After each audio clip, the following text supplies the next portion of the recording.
Bow, bow, bow, now. Bow, bow, now, bow, bow, bow, bow, now. Bow, bow, now, bow, bow, bow, bow, bow, now. Bow, bow, now, bow, bow, bow, bow, now. Bow, bow, bow, bow. Bow, bow, bow, bow, bow. I was hoping you'd keep going. That's pretty good. Yeah, it was. I thought I was playing the song.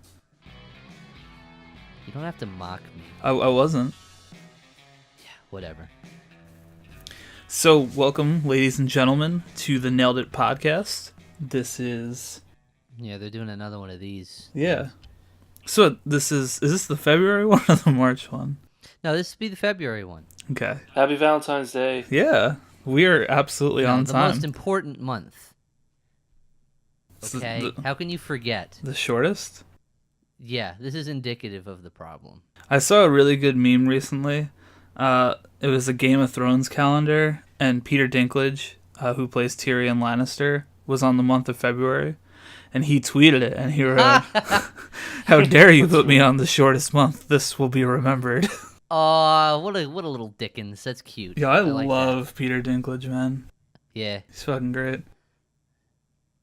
So we What are saw we talking about? I don't. we saw some movies. Oh. Well, see, February for me was an interesting month because my girlfriend was in Korea, and with like people, you know, like we used to do a lot of video gaming at night, and Keith getting used to his new job, he was going to bed a little bit earlier, so I had some time, and I ended up watching like 14 movies in February. But we, the three of us, which, speaking of, before we get too deep, we should actually say hi. Hi, I'm Lou. I'm joined today by Keith and the amazing, beautiful, perfect man named Glenn. Did you just call me a lush? I was going to say illustrious, but then I realized okay. that like the H3 podcast says that a lot, and I don't want to copy Okay. Ethan. No, it's fine. You are a lush, though. No. What? Yeah, man. The world can see. Is it that obvious? Yeah. But Damn it. the three of us did see two movies that we're going to talk about today, and they are both movies that were very, I'd say it's fair to say they were widely praised and maybe even loved, I would say, is probably fair, right? Sure. Yeah, maybe, perhaps from the outset, it'd be hard to tell because the social reception might contradict the actual contents of the film.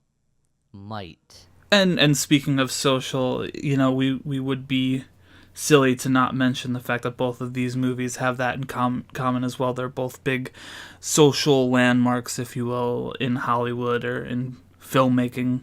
The two movies that we're going to be discussing today are Black Panther and Wonder Woman. Now, Wonder Woman, I know we're a little late to the party too, but I just saw it this week, so...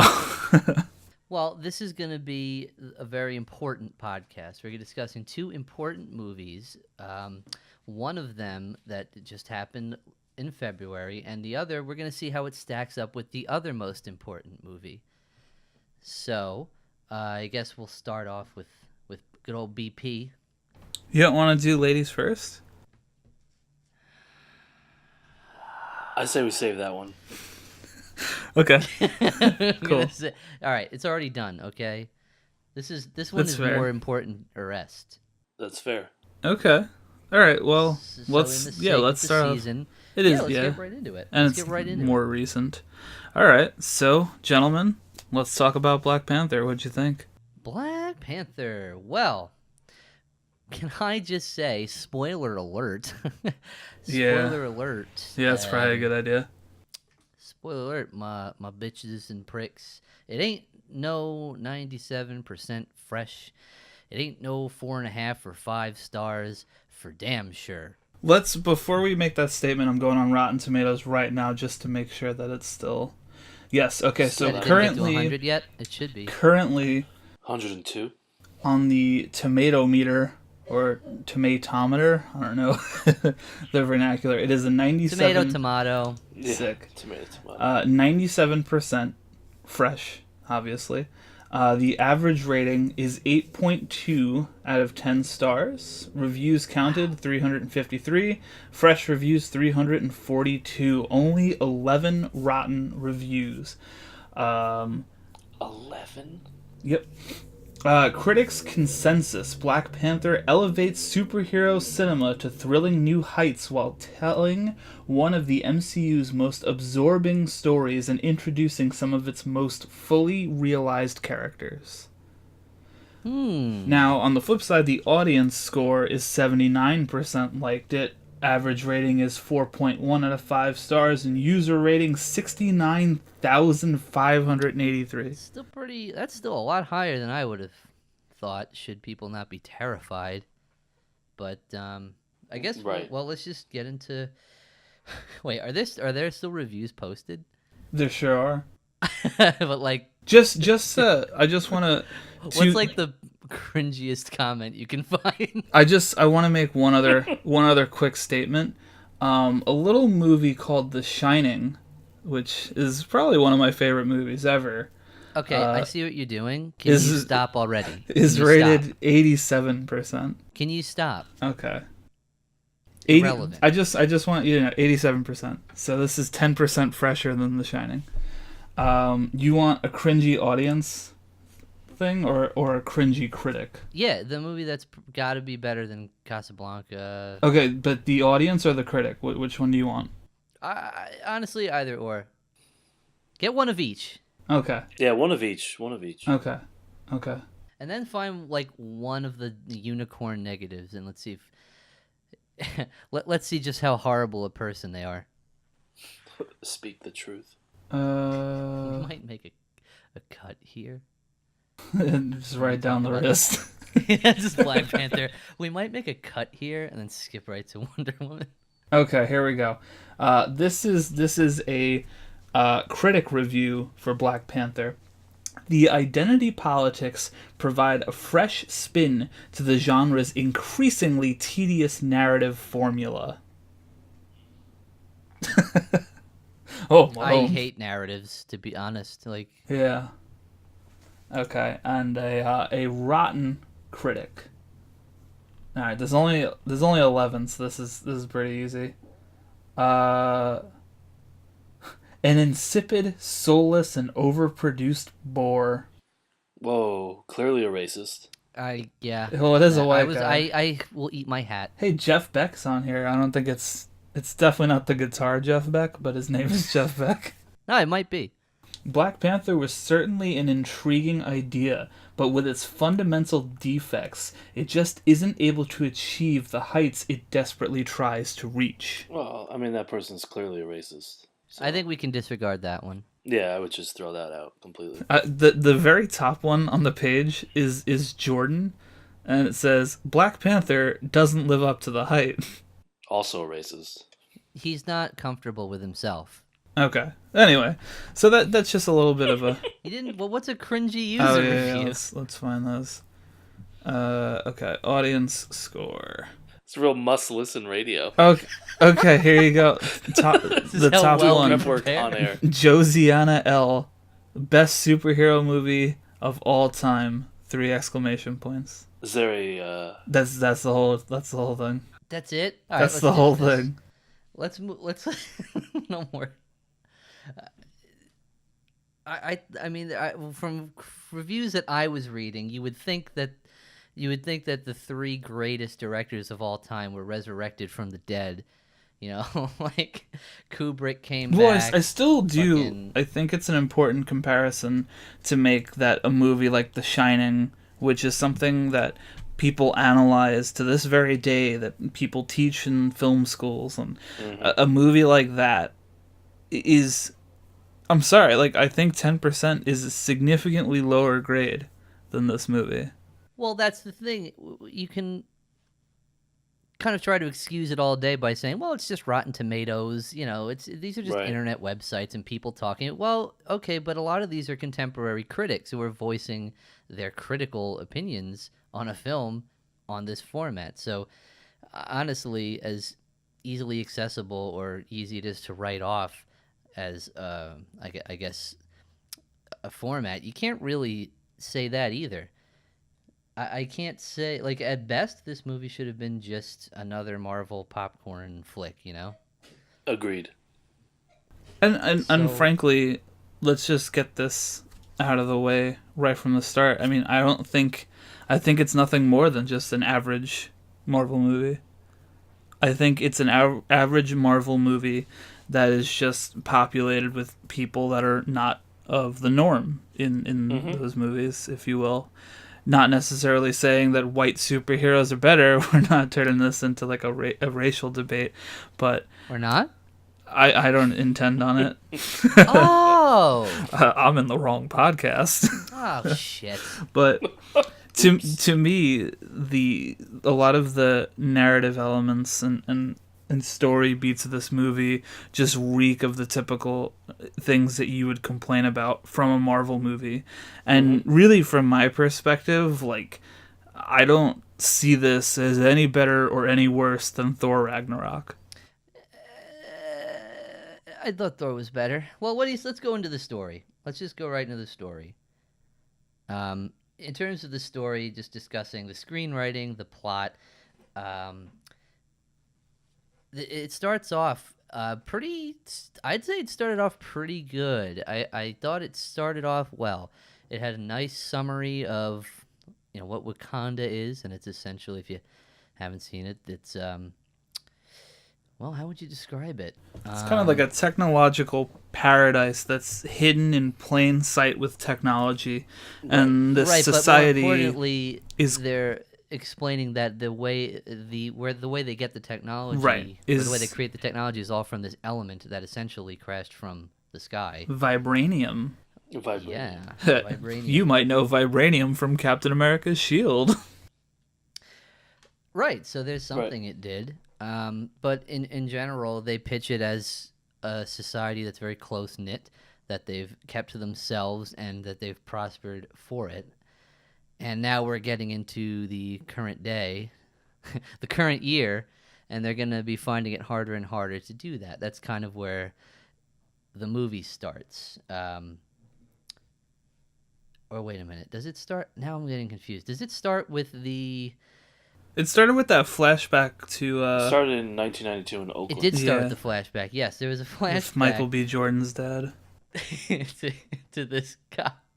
Because at first he's talking, you know, just like, you know, he's talking thuggish, like they're getting ready to do some kind of a hit or something. I don't even know exactly They're what gonna rob they a were doing. bank. It was pretty obvious. Yeah, they were going to do something like that. But then he's visited by that, at that time in the 90s, the king of Wakanda. He just kind of swoops in with two shave-head lady guards and his little BDSM panther suit. And he tells him that he knows he's betrayed Wakanda. He's been selling secrets, I guess. It's his brother, I think you should probably mention. Yeah, it's Yes, it is his important. brother. That's basically the start of the movie that kicks everything off. And he kills him there because they found out he's been betraying Wakanda by giving away. Well, to be fair, you don't know that to the end of the movie. You don't.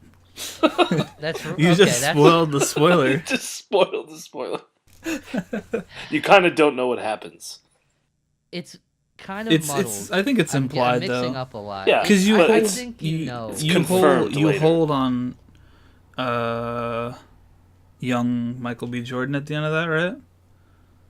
Isn't that Yeah, All right, you so do, but here- he's outside. here's a criticism I have of the movie, and you can call me an asshole for this, I don't care.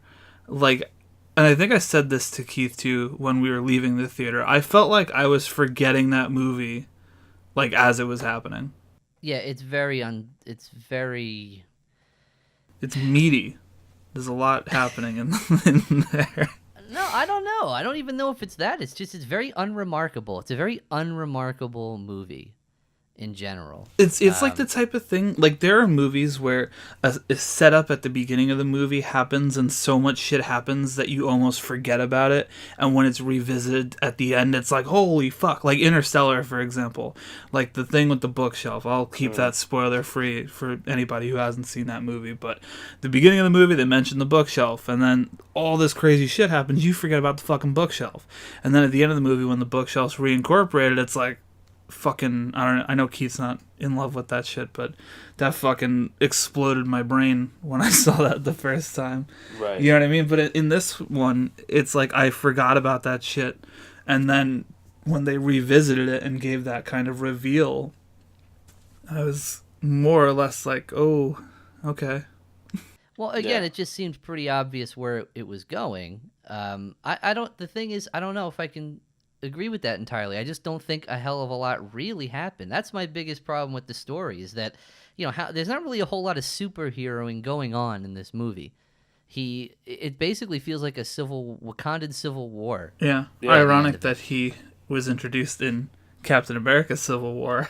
Oh my god. Well, that's really smart. But I do think that Civil War is kind of important, just because of the backdrop of his dad dying and all that stuff. Right. T'Challa's dad, I should say. Right, and that's the thing. I had to ask you about that because without really even seeing all that, I was wondering, well, what happened to him?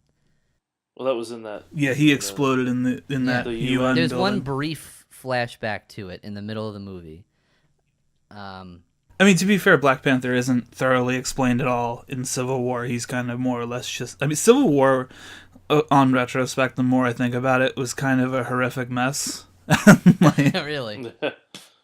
It's saved by the fact that Spider-Man was in it, and I was so hyped for him. And, Yeah. Well, and that's like, what you say. And the airport scene in that movie is I probably... think that was really good. It's probably the best scene they've ever fucking done. And if that airport in Spider-Man was removed, I think that everybody would have fucking hated that movie. Because it is really kind of a clusterfuck. Like, you got, like, all these crazy subplots. But whatever, let's stay focused on this one. Yeah, so I guess my thing is that there wasn't a whole lot of superheroing going on, as I was saying before. He leaves Wakanda one time, and it's really only for one brief reconnaissance mission, and which ends up in a huge explosion fest. We'll talk more about how this was shot later, but this nauseating CGI mess of a car chase, awful to look at, and he's not really... I would have thought that the tone of this movie should have been scaled back a lot in terms of its script, because I know this is crazy to say for a blockbuster, but if we just reduce the body count and make it much more of a stealth action kind of thing, like, that's personally what I was expecting, because he's trying to be inconspicuous when he's on the outside as well. He's not trying to draw too much attention to Wakanda being this heavily technological, state within Africa that's hidden. It would have been neat if he had to maintain that sort of spy-esque kind of front while it's just, taking dudes out stealthy and trying to sneak through. That could have been half the movie, but instead we got, 20 minutes worth. And that one villain, the first villain, was much more entertaining. Yeah, I thought he was cool. Before we go down that rabbit hole too, I just want to bring up one thought. Like you were mentioning the idea of there's not a whole lot of superheroing going on in Black Panther, and one thing that I'll say about that is, and this is at least how I felt, is that it didn't necessarily feel like Black Panther was supposed to be a superhero. There's a whole lot of weird things with that, because he's technically now, he's going to be the king. He is the king. The king, He is the king. Yeah, the king is whatever. always But he's Black going through Panther. his whole, half of the movie is him being challenged for his position. Right. He's not even in it for 20 minutes to half Well, an yeah, hour. that was kind of stupid. That whole... I mean, we could talk about that more when we get there in terms of the story, but that was probably the angriest I was at the entire movie. Well, because in terms of the setting, there's a lot of weird conflicts there. I mean, they still have very spiritual tribal roots, yet it's always in conflict with the way the place looks and how technological it is. There hasn't ever been seemingly a conflict with that. Yeah. Why is the king the one that's going out to fight? Well, Well, I feel like that's the usually... whole idea behind like the Black Panther. Like he's like this legendary. All right, well, what I'm warrior saying is who guy. handles the Wakandan tax rates while he's out doing action punching? Like, They're it's probably just- socialists, so I don't know, man. They didn't. They built their ethno state pretty tightly. They didn't want anyone else in there. Seems pretty feudal. But no, but that's the thing. It's always at odds. And I thought that also the main villain's motivations. Killmonger. Yes. He doesn't make the most sense to me. I mean, it started to. I tried to get with it a bit at the end because you find out that his father was the original king's brother who was killed for treason, essentially, Right. and he's forever wanted to come back and not only take his rightful place, I guess. You know, he thinks he should be on the throne, Well, he should but be, he also though, wants. in theory. It may have, I suppose, but he also, his other more important thing is to take the technology from Wakanda and spread vibranium throughout the world and give it to the dregs of society. Everyone gets it. So he's more like, ironically, the social justice guy, and his motivations are like, well, there's just this big empire that's hoarding all of these resources instead of. And I thought was weird is that they talk about the people outside of it, like they'll still call all the any white folks they see outside they're colonizers. That's happened more than once. And he has the same views as even the people who are insulated and should have a different understanding of the world. Does that make sense? Yeah, I get what you're saying. The motivations aren't totally at odds. Well, to me, he kind of just struck me as like a Occupy Wall Street type of person. Right, and then when he really gets the power, then well, that's what who you've got. But see, no, the only real problem I had with the motivation in that movie is that like ultimately, he wanted to distribute the vibranium shit and have people who are oppressed, rise up and Rise up. and do whatever, right? But then, and this is jumping ahead a little bit, but at the end of the movie, what does T'Challa do? But bring the vibranium and technology over to Oakland to start this outreach program, which ultimately is a good thing for society, but you can't honestly tell me that there's never going to be a Marvel plot line where vibranium ends up in the wrong hands and it starts causing problems too in society. So more or less the big dispute that they're fighting over kind of netted the same outcome either way. Just well, I one guess of them. Killmonger wanted it to be distributed via missile, so that's a little different. Well, right, because Violence. his I mean, you like, I think you got to just look at it from like the perspective of like he was a radical who wanted change, whereas T'Challa is more of a moderate. We're always at odds with that. Like, is he a radical? Because they made this big deal about him having these perfectly spaced and really well patterned scars that he gives himself every time he has to kill somebody. So he's really measured and careful and sane in that response. But then he turns into this ruthless, completely nuts dictator and starts, that scene where he starts burning the rest of those flowers or whatever that have the rest of the. But hey, the girl was there just in time to get one. To grab one, yeah. So that's We're kind of jumping all over the place. Because movie. Well, I think haven't gone in order I think of it the kind of story. works because for me the story fucking felt like it was bouncing all over the place. Yeah. Well, let's backtrack. Let's try to go to the beginning. So Keith, guide us through. Okay, I'm the worst person for that, but let's see. I'll keep you on track. Good. Thank you.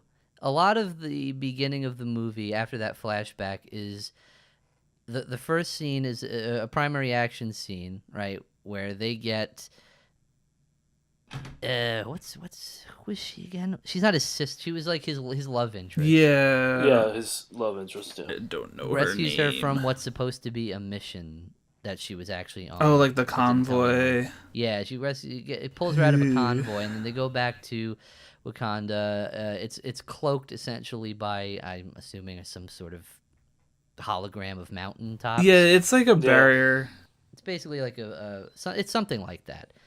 Thankfully, So no one has figured that out yet. well, but yeah, I they want to fly put a in. bookmark in that because that and Wonder Woman has like a thing in common that I wanted to discuss later on. So when we get to Wonder Woman, we'll bring that up. Well, okay. Yeah, so they fly in there, and you get this, sweeping cityscape, and a lot of it is spent showing him putting on his robes and being I don't know, not knighted. What would you call it? He's becoming king, and then they have this whole ceremony where he's allowed to be challenged. Anybody can challenge him in a fight to then take their role, to supersede him as king. To become king, yes. So one guy does that, and he's from another tribe in the I was going to say like the snow-capped mountains of Africa, but this is like a tundra. He's from the Arctic tundra within Africa. That's where his tribe is from. He's from Solstheim and Morrowind. Yeah. He loses ultimately, but he's spared by T'Challa, and thus his right is claimed. He takes this magic juice and it makes his powers go away. That's how they're able to fight on an even keel. Right. Then he goes to the little plant room again, and then he gets his powers back. That shit was dope. Like that was like one of my favorite scenes in the whole movie. Well, getting into that, there are these really neat, trippy kind of like dream state sequences whenever they ingest this vibranium, some sort of vibranium infused plant life. I don't know. It's a really cool scene. It takes them to their ancestral plane. Yeah, the ancestral plane. But it's like marked by this cool like purpley blue star astro kind of. Ow, hit my desk just now. Yeah.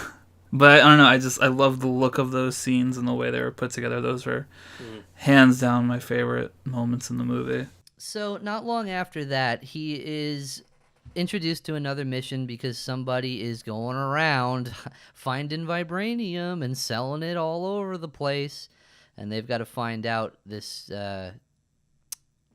the first villain, the arms dealer. What the hell was his name? I don't know why I'm blanking on him. He was like it wasn't really Claw, but it was something like that. I wanted to say Claw too, actually. Like, is it Clue? No, I can't. I didn't even know.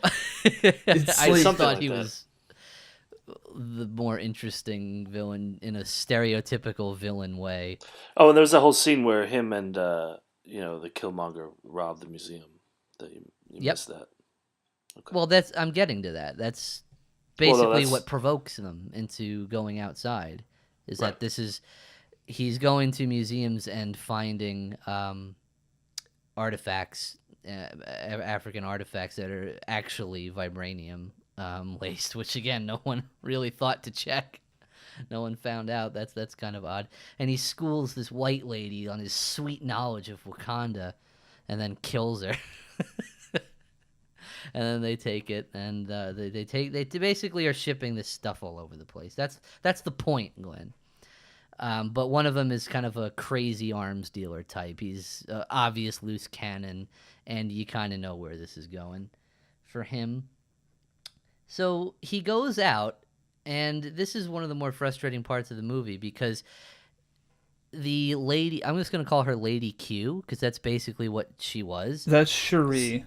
His Is her sister. name. Yeah, his sister, Lady Q, shows off all of these gadgets, which don't even really get used in the movie. Maybe they're prefaced for other things, but I don't know. Usually when you get the gadget rundown, it kind of gives you an idea of what the next scenes are going to be like. And it really felt like it was going to be a stealth kind of a, inconspicuous cloak and dagger stuff, with the exception of the kinetic energy burst, which I didn't even realize how powerful that was going to end up being. But that's like the most used thing in this movie is his suit his new suit that he's going to try on that she's developed for him can absorb kinetic energy almost entirely, and then he can save it for a big burst and basically just explode things. That gets used quite a bit. And this is where we have to bring up the unfortunate screenwriting 101 not to do's. The injection of not only memes, but dead internet memes, I think. Like, he's describing to him these shoes called sneakers. That was funny. That was really cute. Unfortunately, it was prefaced by a "What are those?" meme. And that guy behind us, man, that like made his life. That guy was like, ooh, like he's fucking. He was I don't dying, know what dude. I did, but I'm pretty sure I wasn't happy. We made weird eye contact. I think it was more of a, oh no, that's very unfortunate. And I completely blocked that out. Keith had to remind me that was even. Oh yeah, that Yeah. shit. yeah, I was like, "What are you talking about?" Oh, that's right. you repressed it because it I was did. so awful. The humor overall in this script is the worst. Even by Marvel fare, it is the hands down the worst aspect of this movie's screenwriting. The humor is awful. There are occasional glimmers where you see those sneakers. Yeah, that was cute. Like, I that liked was funny. I thought that was cute. Unfortunately, I had such a bad taste in my mouth when she exclaimed to him, "You mean what are those?" And then Yeah, I was still remembered- recovering from a stroke at that point. It's like the equivalent, a screenwriting equivalent of missing 3 classes in a row at university. It's just, if you have to reference a meme or a dead internet meme in your script, then you already go down a full letter grade. So 97 just went to 87 right off the bat. That's just a rule. Hey, it's on par with The Shining now. Hey, and normally, this is the thing, I won't be that much of a dick and I'll take a movie on its own merits, but just because of the critical reception of this has been so insane, I'm going to put it up and I'm going to compare it to art. When all this really should have been was, an action movie or a comic book movie. This is now art. So, yeah, big problem. I think that was one of the worst things about the script. And then eventually this becomes Wakandan Civil War, like I thought. I thought I was saying before, where Well, wait, don't we have Killmonger- the casino scene first? that was it. That was the only time he left. Was when Right. But wasn't that after the whole Q scene? Yes, it was, but Yeah. I was just basically the biggest problem I had with those scenes was that it wasn't at all what they were setting up. I thought Right. it was going to be a lot more of a stealthy kind of thing, and they just went for the big explosion fest because it's actually not art; it is a ticket seller. So that's really that whole scene.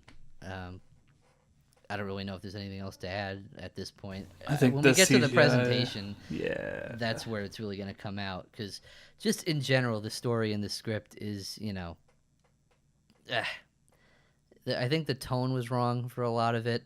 I think by the middle portion, it just becomes way too insular, and getting into the whole, Killmonger comes back to Wakanda to vie for his right after killing the arms dealer villain and basically taking he basically takes the throne by force in another one of those duel challenges. And It's an important thing to note here too, that T'Challa went out to get that arms dealer guy, which by the way it's Ulysses Claw, Klaue, but it's not like claw like the claw, It's Dr. Claw. Yeah.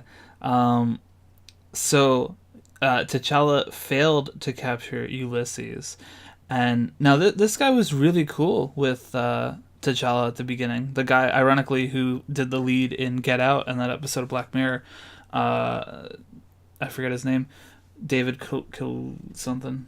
I don't know. Whatever. Like his best friend. The point is, yeah, they were really tight, and then this one time he didn't come back with Claw, and suddenly it's like, my friendship is over. I'm done with this shit. I thought you were gonna be different. Well, it's like, dude, like, he didn't say like we weren't capturing him. He just didn't do it. Like the guy got away. What the fuck? If it was like easy to capture, he would have been captured already.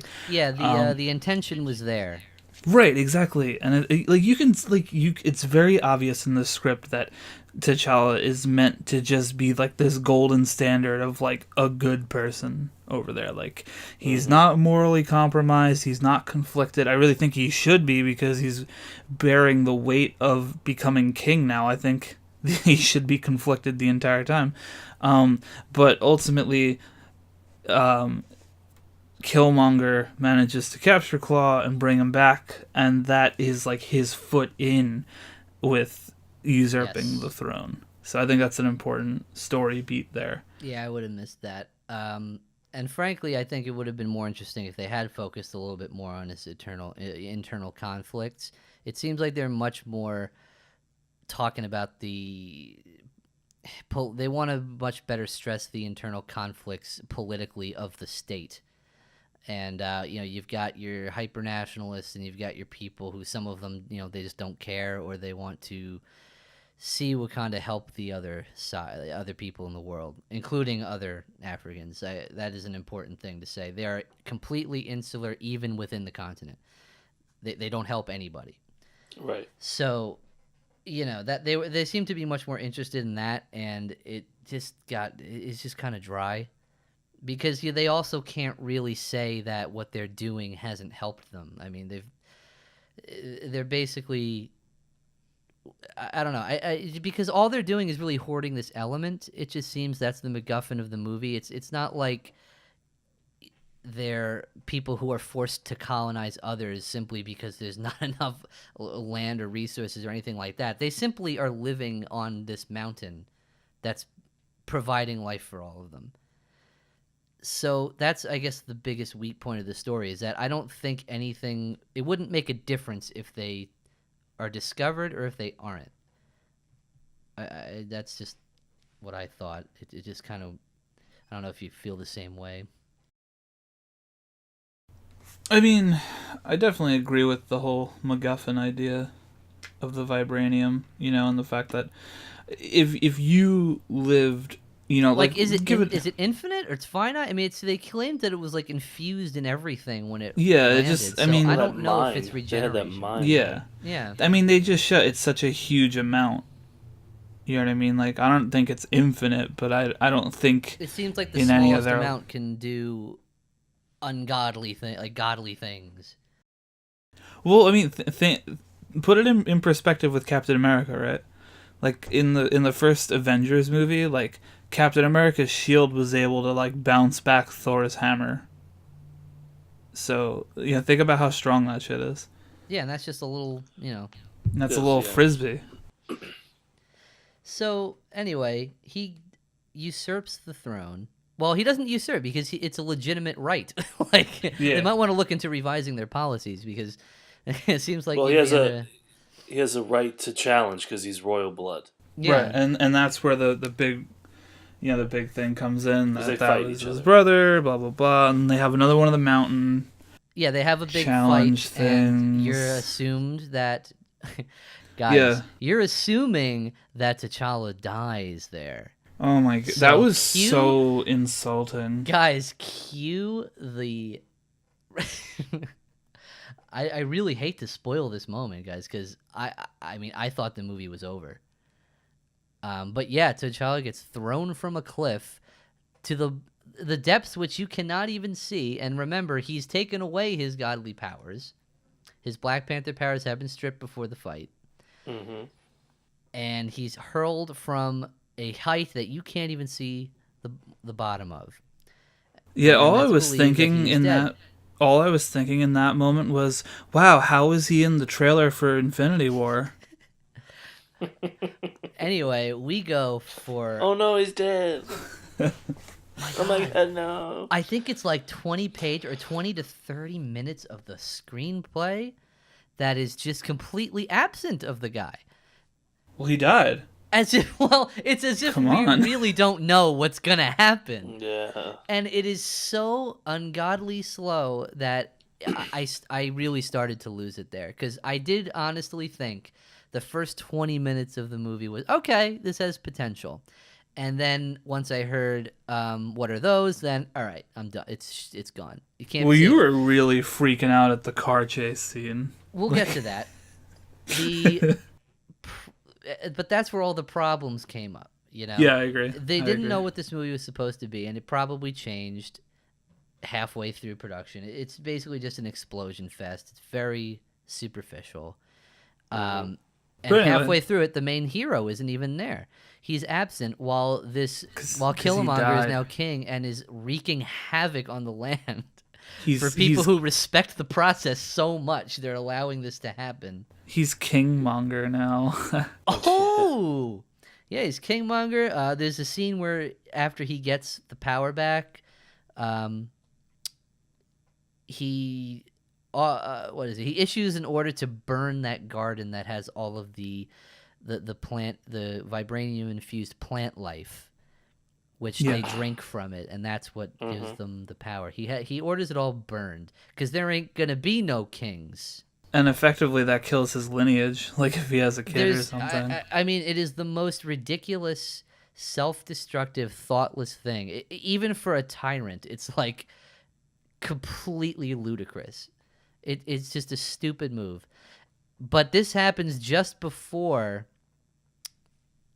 God damn it! What is her name? Shuri. Shuri Shuri. grabs one remaining flower for somebody to take. They're going to take this flower all the way to the icy tundra of Africa. Where, look, I get it. I understand. There are, It was a mountain, to be fair. yes, but there are snow-capped mountains, sure. But look at it. Really, it looked like they were in the like charting the Arctic wastes. But that's part of Africa that you can't see with your non-Wakanda Okay, I don't care if you technology. can't see it, guy. It's still in the same place. It's still living on the equator. I don't know. How far are they? I don't know. It's not really said. They don't really tell you exactly where it is, do they? Maybe there was a flyby in a CGI overview that I missed. No, actually, they don't. Either way, I found the art direction a little bit ridiculous in that instance.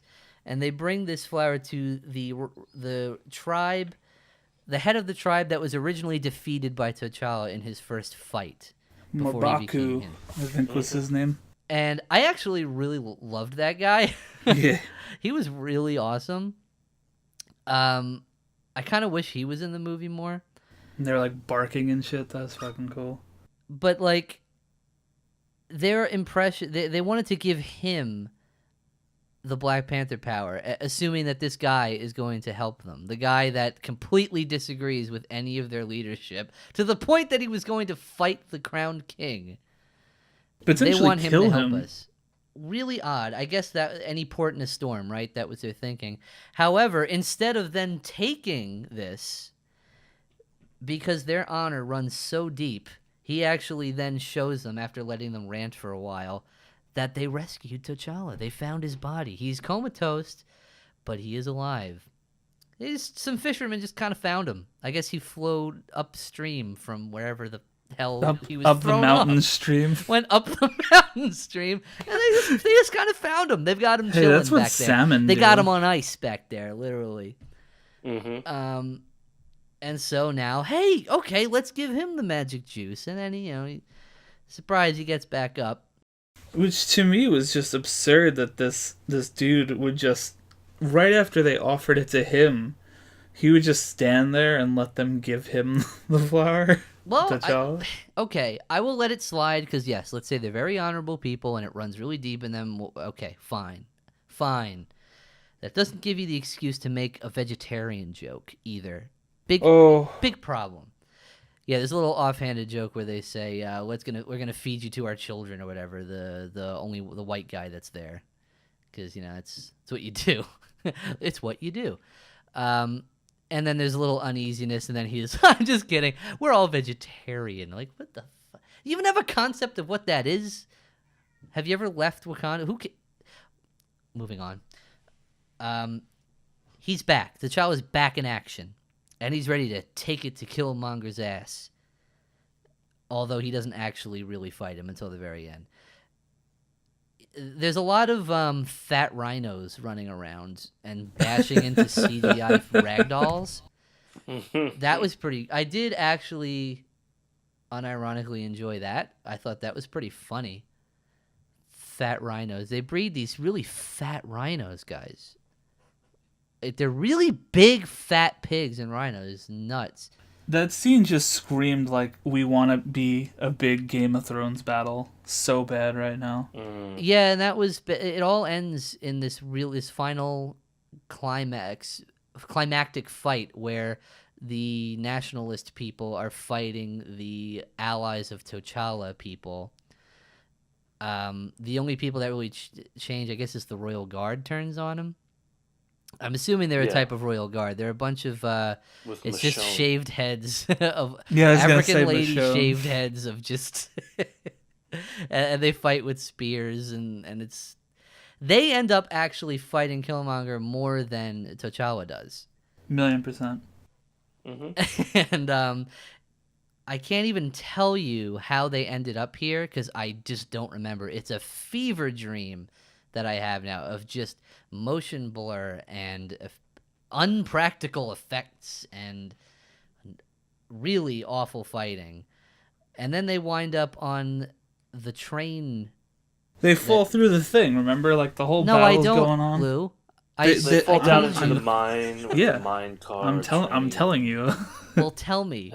I don't remember. The battlefield had it was almost like a hangar because remember they were releasing the planes to bring the vibranium out, and there's the opening. The white guy it's like a he's hangar. A pilot for a while. Yeah, he starts fighting. They fall through the thing, and then they're in the mine, and then they're by the train, which was set up earlier on in the film. To be fair, what the train was, which it's like, good. Hey guys, this is gonna come into play later. Keep an eye on this. It's not like they pulled a fucking Last Jedi where it's like, oh yeah, this was the planet we were going to the entire time. Well, they end up fighting on that train rail thing. That I don't know. The vibranium monorail. It was a really, really awful final fight, and thankfully it was mercifully short. But the art design was to me, it was kind of frustrating that they were both wearing basically the same costume, just with one with gold and one with purple. Silver. Yeah, I mean they may not have. This may as if we were just going to talk about the battle scenes. This may as well. It may have well just been an animated feature, and a bad animated feature because it seems like they had to do more work just to make them. Or distract you from them not being the actors performing the motions. So inevitably, it makes everything look so much harder to discern. You can't really see what they're doing because it's so fast and so out of frame and usually very blurry that they may as well just not have had the fight scenes then. I don't know. They weren't entertaining to watch. Well, I thought the fight scenes on the mountaintop waterfall we're still talking thing. About the story. Yeah. God but damn it, I'm seeing the I still love, I unironically love those fight scenes by the waterfall. Well, yes, I thought those we'll were get good. to those. But anyway, it ends with him just giving him a big old shank in the chest with something. I didn't what was the motion there? Because it happened so fast, Michael B. Jordan was even like, "That's a good move" or something. Yeah, he said that because he had to remind us. Because I think I remember expelling out of my mouth. That was awful. I think I actually physically said that in the theater because I couldn't hold it back because I'm a woman. I guess I don't know. I'm like my estrogen. It was that time of the month for me. Probably. But I couldn't. Bitch. Sorry. Wow, Glenn. 2018 current year, though. Excuse me. Yeah, I couldn't make out a goddamn thing. And then before I knew it, that was the final blow. It's like that was awful. That was I will say too, awful. It made me think of that line from the Star Wars prequels when Anakin does the fucking roll in when he's flying the whatever stupid spaceship and he goes, "That's a good trick." Yeah, everything's so Star Wars he's for dying. me. he brings him up to see the Wakandan sunrise because that was a little I think it was poetry. sunset. It rhymes. It was a sunset, moment. Keith. If you're gonna Sunset. tell the story, tell it right. Yeah, I know. I wouldn't want to miss a beat of this brilliant, Because his dad artistic always told him 97% that, Yeah. screenwriting. Sunsets were amazing in Wakanda, and Well, yeah. To be Yes, fair, that it was, was like a poetry. nice moment. I Yes. thought it was nice. It was.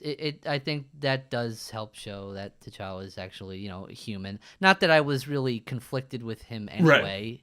He always seemed to be like agonizing over being a good person, so there wasn't really any interesting, character struggles there. But whatever. It was a nice scene. Could have been better if the script were, if it had more about that poetry rhyming. Well, because, I mean, the biggest takeaway from that scene kind of screams the idea of, like, compromise is a bad thing, right? Because T'Challa offers Killmonger the opportunity. He's like, we could probably patch you up, like, you could be saved. And he has that whole line, like, it's like it's better to die than be in bondage. I don't think that's the exact phrasing, but bury me in the ocean, because that's what the ancestors did. They rather die than live in bondage. Yeah, or something. he was that Very similar. hardcore. right, Because they had constant references to that. That basically, that white people were the scourge of the earth, and they colonized everyone, and they did all this crap, and actually, funny thing, I believe it was called the slave trade. If I'm not convinced, that's where the irony came in. It was like, no, they were sold. It's kind of fucked up. History has a lot of fucked up things, man. You don't want to go too deep into history if you don't want your feels hurt. But I guess the reason I bring that up, though, is because, like I said, ultimately T'Challa ends up doing something similar with, like, reaching out to the rest of the world and not being so isolationist. And it just, to me, it's like... Yeah. They kind of express... Like, I think it would be naive to say that this movie isn't a social milestone. Whether you like it or not, like, I think this movie is a big deal for a lot of people. And I think it just kind of really hammers home this idea of, like, you're set in your ways of your beliefs, and it's okay to not ever consider someone else's. Because I think a lot of people thought that Michael B. Jordan was kind of, like, not necessarily the worst person, like one of my Facebook friends made this post and wrote, but can you really blame Killmonger? Well, that's his whole outlook. I'm sorry, I don't find his backstory, his motivations to be that interesting. It's just, yeah, you see people like that all the time. They're convinced that they're 100% correct. And here's the thing. It's not. I still think that they weren't totally at odds, which is weird. His motivation seems separate from the ultimate goal of the country all the time. It just does. I don't know. It doesn't. There's something that doesn't gel. T'Challa or Killmonger? Killmonger. There's something that doesn't gel with it. Like he wants. His first step to take over is to start bombing everybody into submission instead of trading, which, you would think that wouldn't be the case, right? I don't know. Yeah, there's some issues. weird the screenplay is really odd to me. It doesn't feel like motivations like are where they need to be. Because I think that Killmonger, his view of the world should be radically different from T'Challa and the King before him, his father. It doesn't really make sense to me that they would view the world the same way. That you got the whole world is colonized basically, and there are no nuances. Everything that you were told in the States is everything that I know here in Wakanda, in this completely isolated area. And frankly, if they did share those same ideals, then it might not have even led to them being so isolationist in the first place. If they felt they say that a lot. They don't even say they're not, they don't consider themselves African. They consider themselves Wakandan. Right. They Right, make that yeah. distinction clear. And okay, whatever, I can't blame you, but they want to simultaneously villainize their way of life and also proselytize it, because you see how successful they are. And yet, no, we can't continue this way because it's wrong. And that's ultimately what ends up happening. I mean, he starts making vibranium huts to learn about technology in inner cities. It was a weird scene. It was a really weird scene. The apartment complex Yeah. that's now condemned, where it started They out bought in, it, yeah. is now they're going to make it some kind of a youth initiative Like a- place. Like an What are they going to outreach, teach them? community Again, outreach. it's just, here, take this vibranium and use it. Well, I don't There's- think they're going to teach them about vibranium. I think that was But that's the just thing. to What else could they help offer? educate these poor inner city kids. I don't think they were going to start handing out vibranium. But to what these else could they people. do that others couldn't? That's what I'm Well, they saying. brought the ship there. Yeah, they showed did that. They were actually. glad to show him the mystical. Well, they ship. said it was going to be a science and something center that Lady Q was going to head up. Right, but what really could Lady Q teach anybody that the best and brightest already don't know? It's just going to be how to use this element. I mean, it's ultimately, to me, it's going to come down to them sharing the element or things imbued with the element. I that's the thing. It just comes down to me. It just comes down to that to me every time. Well, ultimately, that's the difference, isn't it? I mean, the world's technology is dwarfed by Wakandan technology because of vibranium, right? Like when the Everett, I think is his name, right? The FBI guy, when he gets shot and they put the vibranium ball thing in him. Yeah. Mm-hmm. It Like just that kind type of of makes thing, him yeah. better. Yeah, they don't really explain how, I'm not looking for an explanation. I'm just saying they obviously didn't think to offer an explanation of how any of this shit works. It's just, just pop a little vibranium under the hood and there you go. Your spinal cord is good. So the movie kind of ends on that note of the outreach program, but then the post-credit has that additional UN scene where he's like, Which should have been we're... in the movie. I don't Yeah. know why they made that a post scene. Although, as I'm saying it out loud now, I'm kind of realizing, in theory, him buying those buildings and making that outreach program is kind of already him saying, hey, we're connecting with the rest of the world. So, Right, Yeah, he it's almost brought like... out the whole, only retards build walls. We build bridges.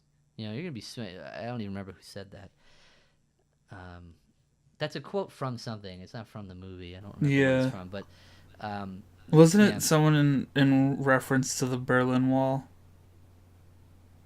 I don't know. I don't In remember real where it's life. from. It's something else. Probably Whatever. showing how retarded I am at the moment. But hey, that's the story, basically. The other thing that ending made me think of, I had PTSD flashbacks of Justice League when he's like, I bought that building and that building, and I just thought, I bought the bank. Yeah. Oof. Still, I'll go out on a limb here and say that this movie was still way better than fucking Justice League. Oh, God, yeah. Yeah. Never mind. At least I had I didn't have the urge to fall asleep through the whole thing. Let's go on to we should probably go on to the performances. Let's do it, We've yeah. had a smattering of all three again, because we have ADD. I really liked a lot of the performances in the movie. I thought, especially T'Challa, Chadwick Boseman, I think his that's name the is. thing. I think he's agree. uncontested as he really. I don't know. He just looks really cool on screen. He's dope. He's a decent, performer. Yeah, his voice is great. Yeah, I like his voice. I dig his accent. He hits all the right notes. I think he's solid. And there was some, he showed his chops, the scene where they're in the ancestral plane and he's, yelling at his dad and saying he was wrong. I thought that was a really good performance. In general, those were some of the best scenes in the movie. Mm-hmm. Yeah. Both, visually we'll get to, but yeah, performance too. Yeah. I just think outside of those, there's really not much for anybody to do. They just kind of say lines, you know. I don't know, but I just feel like it's just played pretty straight for the most part. Right. So it's kind of hard to tell really what anybody can do. Stan Lee was a ham, and I really liked his appearance in this one. Yeah, that was a pretty. Oh yeah. Yeah. That was a very big one. Dude, we're running out of those, man. I'm gonna be so sad when those are gone. 'Cause like, oh man, they've been on point lately. Like the last couple of Marvel movies have had some really good Stan Lee.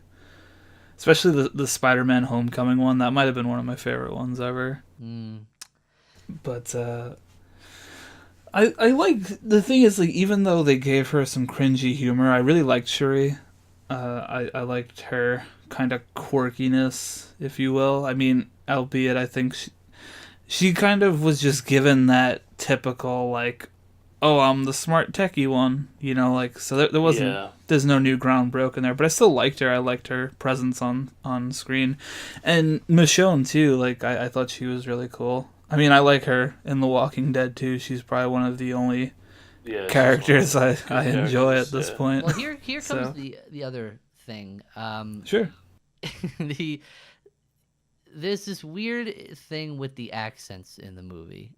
There's really no way to avoid talking about this without sounding retarded. But who is enforcing it exactly? Is it the direction? Are they doing it on their own? Because then Forrest Whitaker is in this movie. Yeah. And you hear him doing this accent, which you know he doesn't do. And you hear, and it's just like this bizarre disconnect. I think it might just, I don't know if it's bad casting or bad direction or what, but it just feels wrong.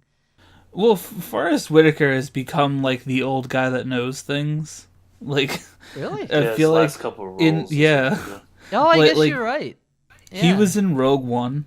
Yeah. And he was just like this eccentric old guy that knows things. Like, well, what would you call him? He's a high priest or something like that.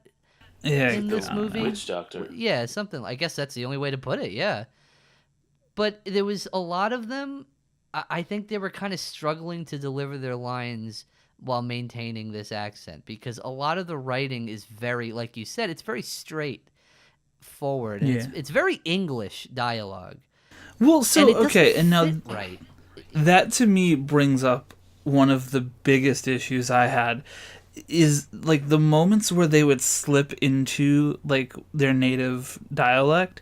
Like, to me, I just feel like the whole movie should have not been in English. Well, see, here's the thing. I would put forward that, yes, if this is going to be art and you want to take a risk, I think it would be very interesting if they did take a native dialect. Like if they were all speaking, I don't know, what's the most popular? Maybe Swahili. That would be interesting. That would be a risk. And it could have. It would have been a lot. One more could contest. Too. One could contest that it would have been their own dialect, like it would have been Wakandan, because if they're isolated from the rest of the world. Right. Here's the thing. I will give them the benefit of the doubt by saying they could pick a contemporary one. If they wanted to go out there and make their own language, more power to them. That would be very impressive. But I'm just saying there are people who already can do this. They have the ability to do that. And I think it would have been a much more interesting film, you know, from an artistic perspective, from a 97% fresh perspective. But you want to know... But it would have killed the sales of the movie, because people would have to read. Maybe not. Maybe not. Because I still feel like this symbolizes something huge culturally and socially. And I feel like people would have seen it either way. Oh, I mean, people are scared to talk about it in general. Yeah. But I do think the main reason they didn't do that is because this is still largely made for kids, you know? Right. Right, it's a comic book movie. Yeah. Right. And I think that's the main reason why we're not. But I don't know, I would have liked that. And you know, along that same page, when you have moments where they slip into little phrasings from their native dialect, to me that's kind of like, well, why are you doing that? Like, if you're speaking English, like, to me it just, like, I guess because I know a lot of people who like speak Spanish, or like, Spanish is like their first language, or they just know Spanish from home or whatever. And yeah, sometimes in conversation they'll slip in a word or two. Like, I get that, but like, to me, like, when you're watching a movie like this, it kind of comes off almost as if like, yeah, we know what we're talking about here, like, it just seems like it's put in there to kind of tick a box of like authenticity, rather than like actually taking the Yeah. time for the actors to learn a language, or casting people who happen to know this language. And in essence, it ends up doing the opposite. It takes you out. It's that very first scene. Even though I thought the first 20 minutes was the most potential, that initial scene, it happens there. I mean, he's talking like a contemporary gangster type, but then he slips right back 100%, like not skipping a beat, into an African dialect with, I don't know, what would you call it? Like he's just speaking like he's not missing a beat. It was a little weird.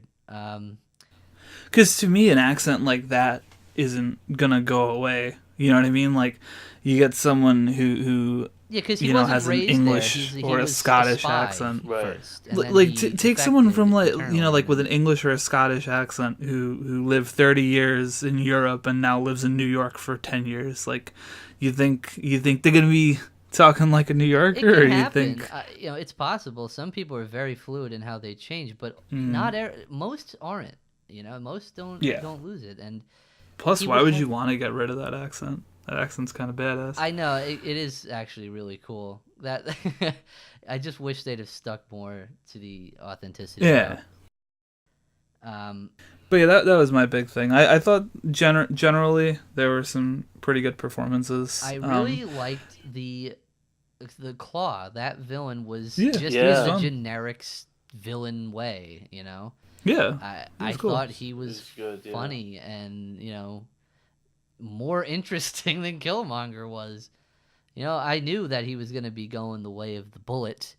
But it's still. I think he was the only one that I was like sad when it's like, oh, he's gone.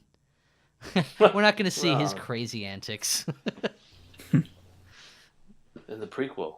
Yeah, they're going to have to make a Black Panther prequel. How he first discovered vibranium.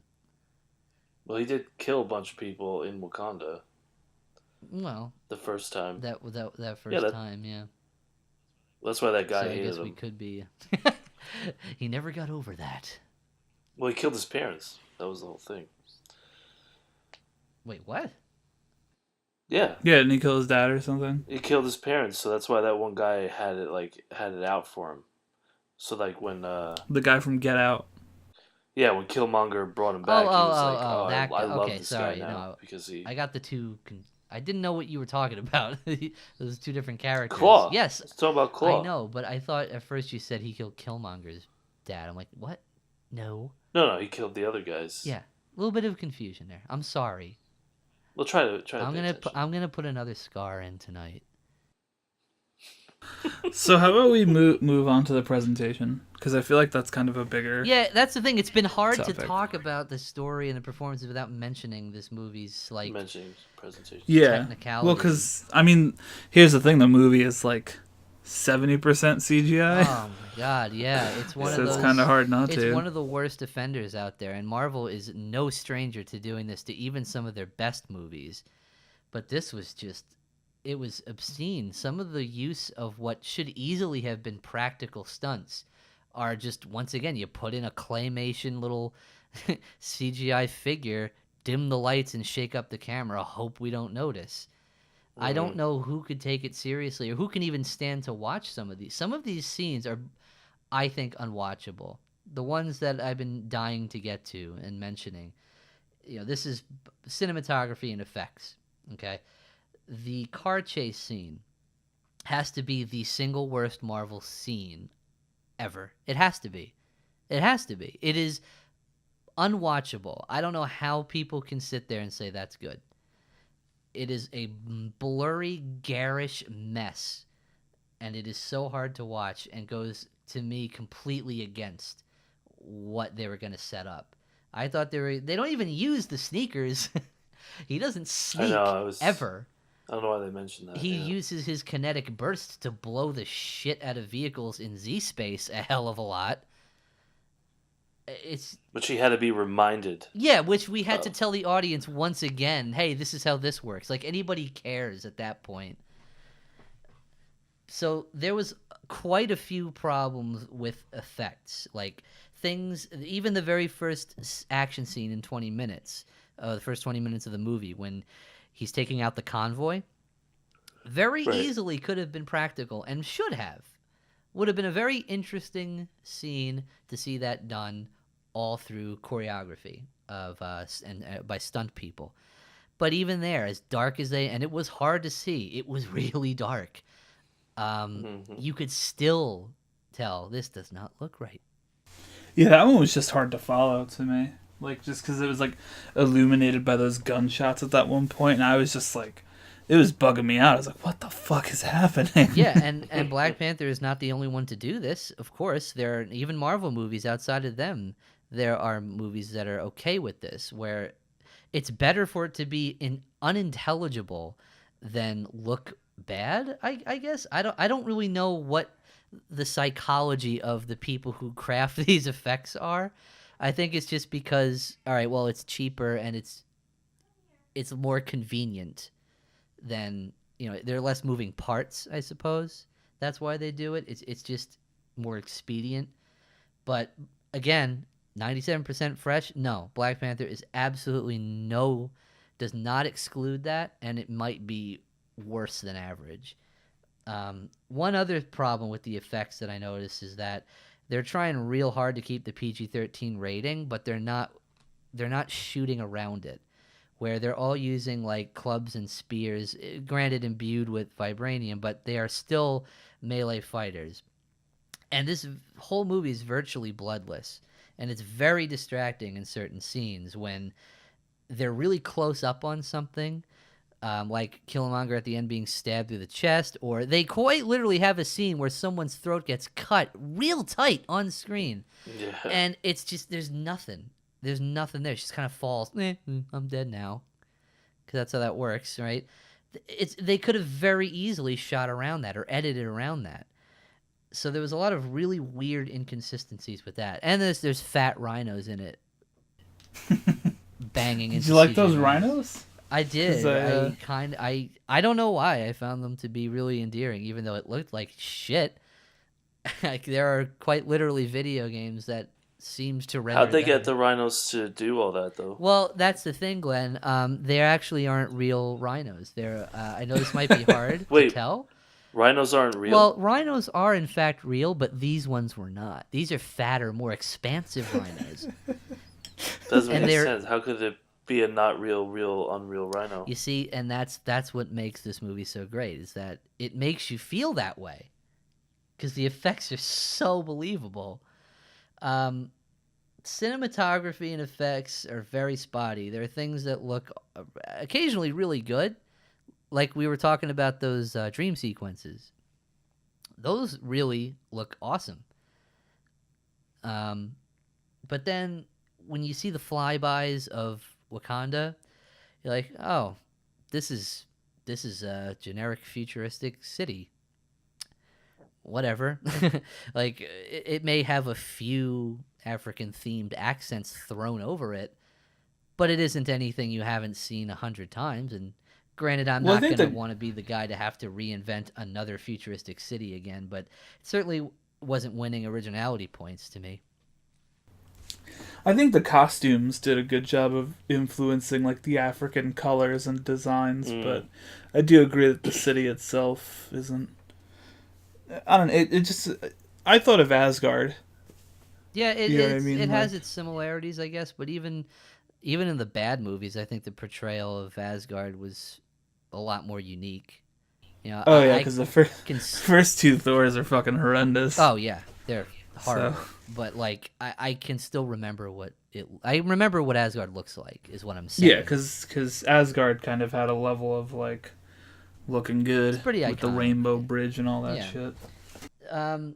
So yeah, in general, I thought there was also, even with the scenery, some weird kind of like Z Space and like replacements where, you can kind of clearly tell it's been enhanced.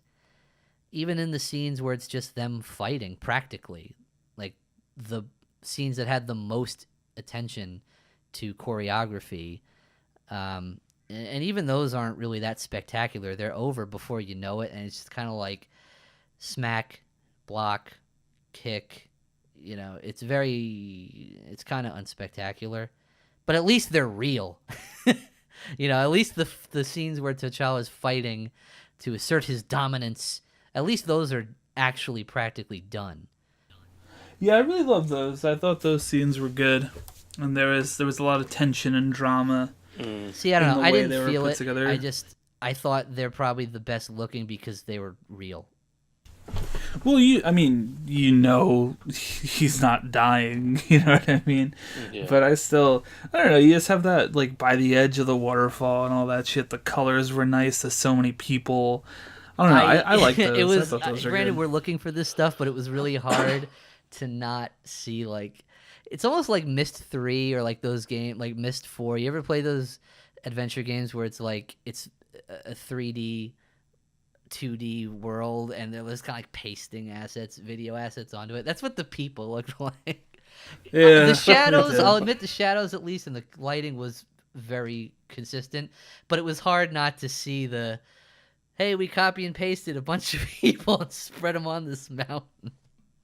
That was kind of hard to avoid. That is fair. Yeah, I don't think there was really any one scene outside of the dream sequences that looked like striking or cinematic or memorable, really. Yeah, I do. Those dream sequences were very good. Talk a little bit about those. I really like those. Lou is a big photographer. The ancestral plane. Lou, you're really into star photography. You're into astro. I am, yeah. And it just, I don't know, it was really simple. I mean, I think that's why I liked it too, was that it wasn't this clusterfuck of CGI. Less is more. Yeah. Like it was simple sky replacement. It was a cool, kind of, what's the word of like that vista, I guess? I don't know. Of like foresty shit.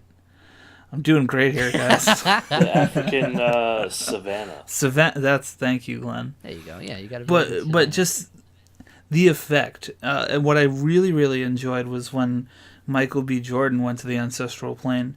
It was different. It was in that Oakland apartment, but they still did that same sky replacement to keep the continuity. Yeah, that was really neat. Was See, dope. that showed some thought to me. Yeah, I really enjoyed that. I really can't think of any other scene that stood out in terms of cinematography and effects and just the look. It seemed very, sometimes it seemed like, Netflix/television style, especially when they were inside the facilities, of Wakanda, like in her lab. It just seems so, like this is really generic.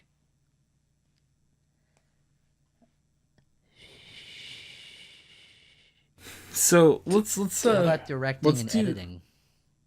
Well, I was gonna say, how about we shift gears to overall thoughts? Well, I will mention then quickly. I found the sound and music, like the music, to be really disappointing. I was at least going in there thinking that maybe they'll give some lucky sound designer or composer the chance to, like, really hone in to some like African music or world music themes and really just go crazy. Because, like, what's the worst that could happen? Who cares how many people remember the music or not? Well, wow, that was so disappointing. The music, I will say, sucks. It sucks in this movie when it could have been the single most powerful asset. There's the occasional drum circle style stuff, especially noticeable in the fight scenes for the King's Place. But I enjoyed that. It's very samey. You hear that a lot. It's the same. It's almost like it's the same track recording, and they even use it to underpin what might be the most generic Marvel movie score I've ever heard. It's like they took it from another film and then just put the drums over it occasionally to accent it. So boring. Because It was rather unremarkable. oh yeah, and at points just like, what the fuck? Like and then by the end it's just all out trap, like just trap beats you could sample from online. It was awful. Even that cool, like, it's kind of subjective, but I actually thought the trailer music was pretty neat. That's what made me think that it was going to be like the music part of it would be really, It'd be somewhat experimental, interesting. really cool. Yeah.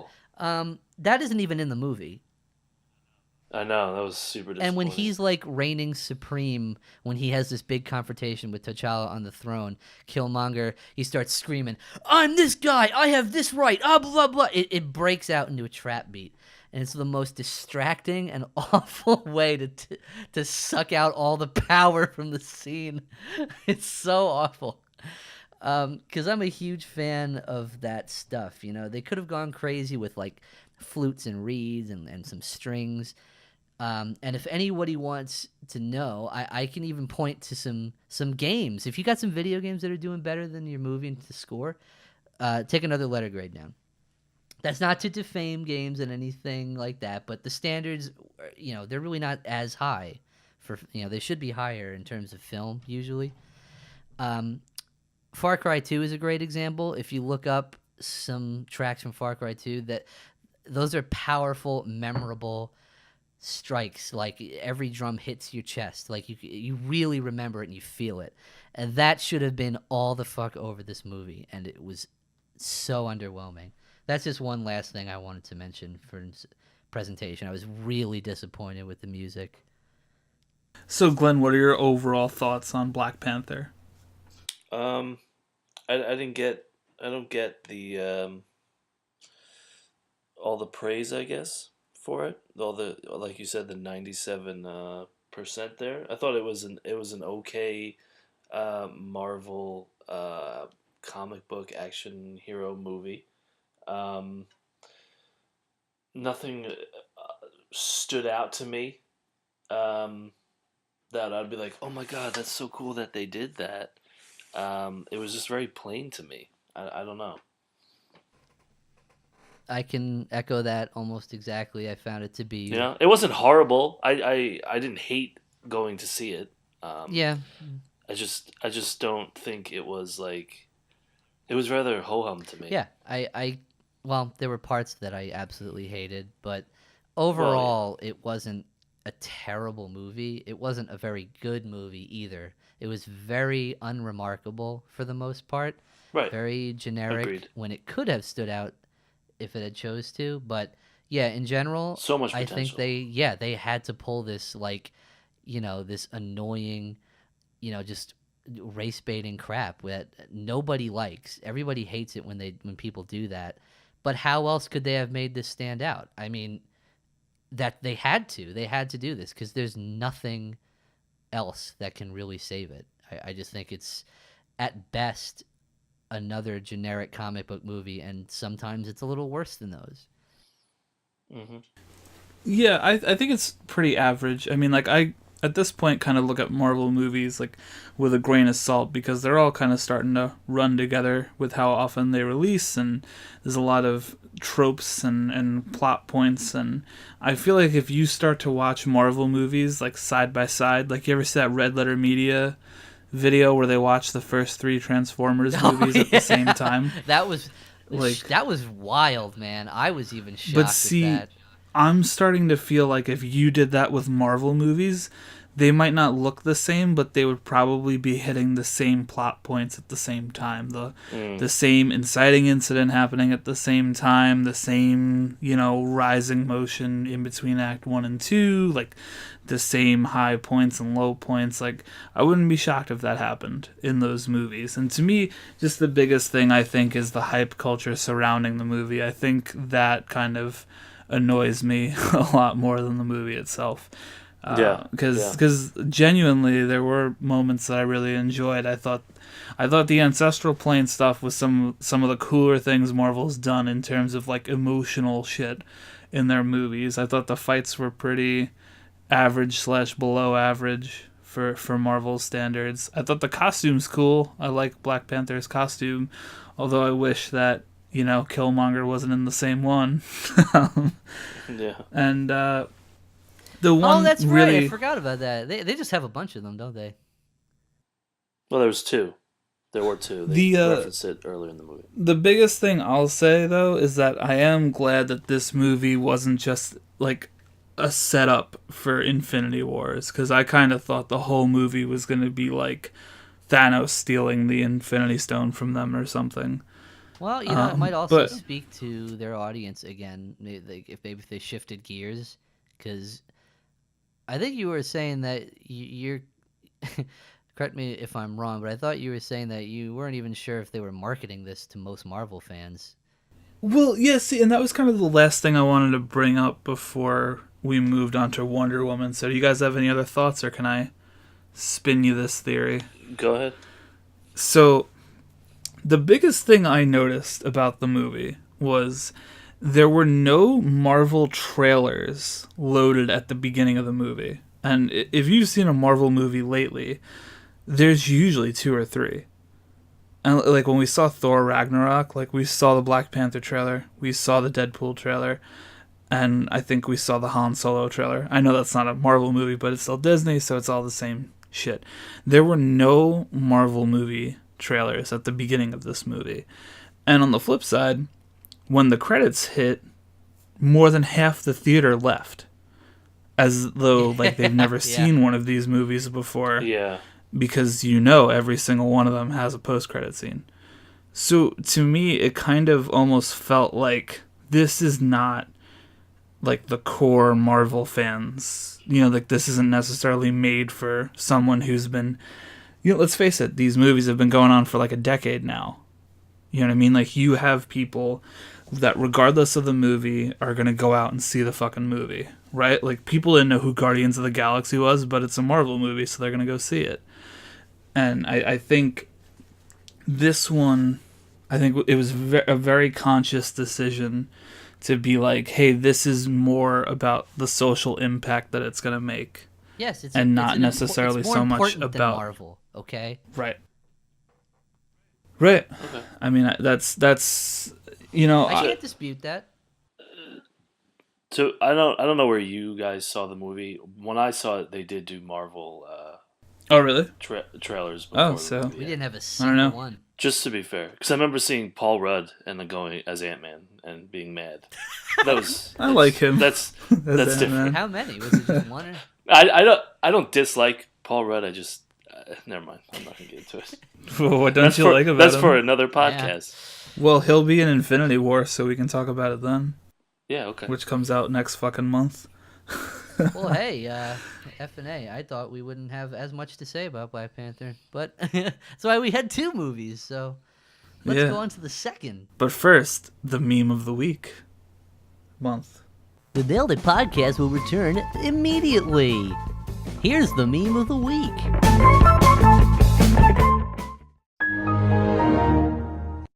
And we're back. So, while while we were talking about memes, I found another really good Black Panther comment on Rotten Tomatoes that I'd like to read before we get into Wonder Woman. Yes, please. This is from Todd L. It's not the greatest movie I've ever seen, but it's fantastic from start to finish. Great acting, story, special effects, and characters. Would definitely watch it again. Huh. This is someone. I'm not a racist. Not the best movie, but I'm not a racist. Just delete the first sentence and then you're good. And then that'll accurately reflect it. I don't know why, though. I feel like that's like how Ryan would write it. Like, it's not the greatest, but it's fantastic. Yeah. Anyway, so Wonder Woman is a movie that came out last year that I didn't see until this year. Yeah, so missed gentlemen, that one. Let's talk about Wonder Woman. Well, this was a movie that I just kind of peripherally assumed was fine because everybody else just fell in love with it. Like, it's not only a great superhero movie, but it's a great film. And the biggest problem is that you had two really rabid groups that are kind of hard to avoid when it comes to critical reception. You've got DC people who have never had a movie. They don't. I guess DC doesn't feel they've earned one. So they will give anything that's even passable or mediocre a 5-star. And then you've got anybody who wants to attach their, political narratives to the fucking thing, who is just gonna, give it a nice tonguing and say this is the best movie ever, most important, like regardless of what it actually even is, this is like a masterpiece. So, I just kind of assumed it was somewhere in the middle. That it's probably fine, it's probably not great either. Honestly, I assumed it would be on par with Black Panther or, one of the other B Marvel movies. I personally thought it was actually quite good when I saw it. I was shocked to say, yeah, I do think it is one of the better superhero movies, not just in terms of DC versus Marvel or superhero movies in general. I thought as a film, it was consistently good. It was consistently well shot. It looked pretty. There were some good choreography in it. The occasional, cringy CGI blurry mess too. But overall, I gotta say, I'm impressed with how much they stuck to practical stuff. Good music, interesting period, and well realized. Mm-hmm. Overall, pretty good. What say you? I think of the recent DC movies, Suicide Squad, Batman vs Superman, Justice League, I think uncontested Wonder Woman's the best movie. Okay. Oh, without a Let's doubt, get the. without a doubt. Why don't you try for the hard argument? Well, I was surprised when you told me that you enjoyed it so much, Keith. And I did enjoy most of it. Keith hates women, so. Well, chief among it, yeah. That was my biggest problem going in. It's like, wait, there's women in this film? They're not allowed to do that. I despised like the last 20 minutes of the movie. I didn't say it was perfect. Yeah, I think the last 20 minutes completely ruined the entire fucking movie. I really enjoyed a lot of it. I enjoyed the performances. I enjoyed the story for the most part. But what kind of really rubbed me the wrong way the entire time was how similar I found the movie to the first Captain America movie, which everybody fucking hated. Like, nobody I know likes the first Captain America movie, but everyone I know loves Wonder Woman, and it's the same fucking story, weird. just with a woman. I liked Wonder Woman. The end. That's the end of the podcast. No, I saw it twice actually. In theaters? No, I watched it again earlier today. I did. Oh my god. Yikes. Did you bring your catheter? So you never had to miss really a second. enjoyed it as a movie, not just a. I'm not saying it's like the greatest movie ever, but like better than a. It didn't seem like a comic book movie to me. It and it felt like just like a good regular movie, if that makes any sense. I really enjoyed it. Like I'm trying to say there. I think I know what you're saying. It's like it doesn't fit exactly. Knowing you anything could go about it, in right, exactly. watching it without knowing. It's really like anything how about The it. Dark Knight felt Yeah. like more than just a superhero Yeah. movie. It felt like Yeah. a crime movie. Yeah, you know what? And I know that might be saying, putting Well, big it's like- shoes on it, but yeah, it's I like got a similar a feeling. comparison. That's a good analogy. Well, I think it's easier when you have the backdrop of like an actual world war. You know what I mean? Like when you have a backdrop based in reality, I think that already kind of gives you that like more legitimacy than like, hey, this guy in a vulture costume is stealing alien technology. You know what I mean? Like, This guy. so, Sorry. no, that's all right, man. Well, in terms of story, it's going to be hard for me again because I don't really have the most knowledge of the comics. I have slight knowledge of what the characters are and what the original series was, but beyond that, I can't really speak to too many differences in the movie's portrayal and inconsistencies and things like that. But I think overall, was a tight script. I don't think it fell off the beaten path too much. I think it was pretty focused.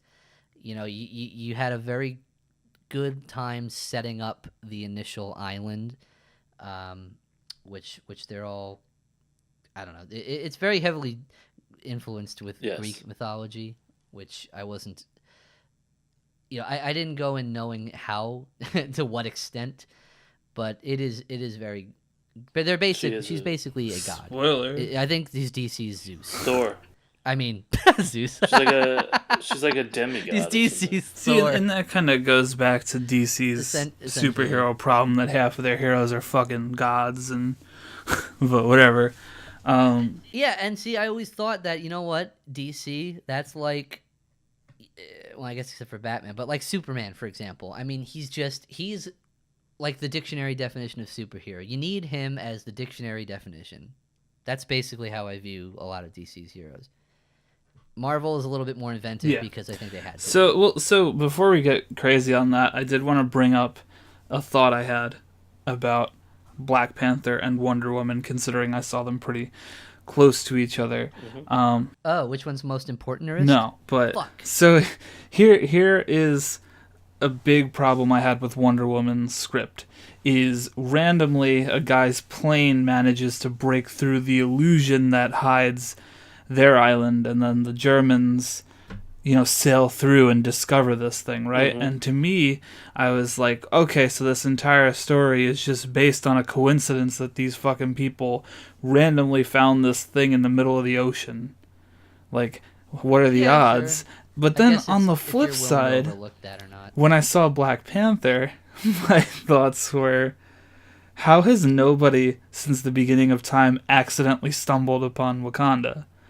You know, it'd be funny if someone if they had a chase scene and they tried to chase the plane into the mountain, but whatever force field they used, which fits perfectly over their hologram, just crashes them. Yeah. That'd be kind of funny. So I guess the reason I bring this up, though, is like, I don't know how to feel like which one is a better storytelling device. Is it better to have someone randomly stumble upon this? Like, what are the odds? Or is it better to just say, no one ever found it?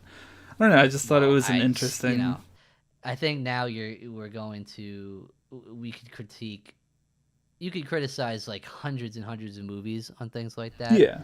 I think this one was not filled with as many of them, and it was easier for me to suspend my disbelief. Because it was already so fantastic what was going on that, like, okay, I'll give it a leeway for that. And that's me saying that, Glenn. Yeah. I mean, inherently, Wonder Woman is more of a fantastic kind of mythology-based movie, whereas Black Panther tries to be more grounded in reality, in my opinion.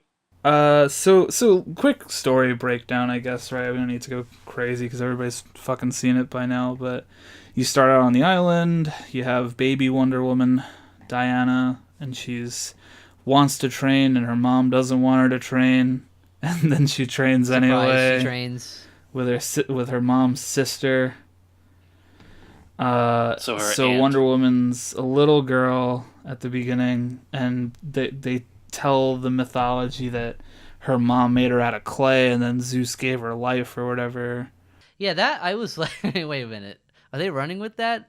But because I'd never heard that before. Yeah, well, even I was at my local comic shop, and even they were saying like, I don't know about that one. Yeah, but there is there is an explanation for it. So, she trains, she gets older, she starts proving herself, whatever, and then Steve, his plane crash lands, she saves him. Yes, this is actually during World War II times. World War One. I mean, one. Yeah. Wow. Not World War One times. Not yet Nazis. If only. Well, they couldn't have done World War II. Then they could have made Hitler... what's his name? Ares. Ares. Yeah, well, if they would have done World War II, then everyone would have realized, oh yeah, this is exactly Captain America. Yeah. So they made it World War One because it's very different. So she wants to help him. He tells the Amazons about the war to end all wars, and of course, Wonder Woman's mom doesn't want Wonder Woman going to help, and she feels like she has to, so she disobeys her mom. Rather, there's no dads on this perfect island. No. And she breaks in and steals the God Killer sword and the shield and the Wonder Woman outfit, which is on display and fits her perfectly.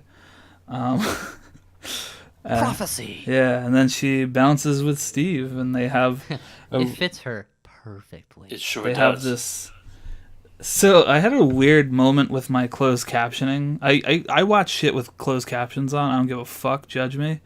And when her mom was saying, "You may never come back here," like in terms of audio, it sounded like you might not make it back alive. Right. But the captions had a question mark at the end.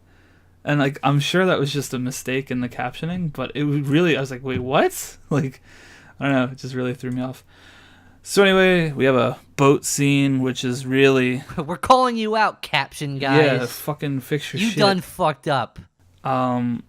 Really unbearable scene where they're on the boat talking about sleeping together. That shit made me want to fucking gouge my eyes out. That hurt. Because it's like... I wish they could... the potential for that scene was so good, and they just kind of ruined it by infusing contemporary Because they said it politics. like 47 times. I'll sleep with you. I'll sleep with you. I don't care. I'll sleep with you right now. Yeah, dude, it was like, Yeah, it's just shut like, the come on, fuck up.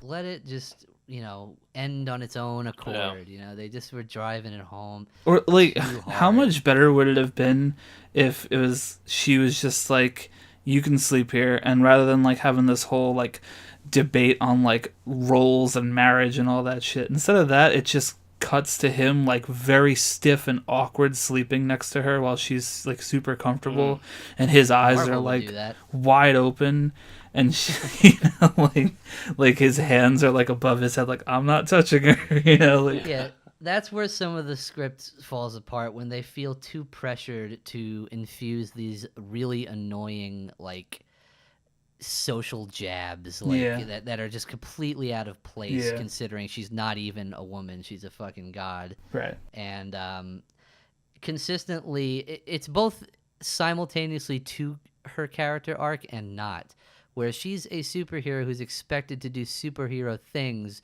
yet she's not above mocking the people she's saving for it, or at least giving a little jab every now and then. Oh, I'll just do it. Like, oh, you mean you people can't save everybody? Again, there are parts where that's relevant and it fits and it makes sense to her understanding people more. But it also, then there's this boat scene where it's like, oh yeah, you don't need men for sex.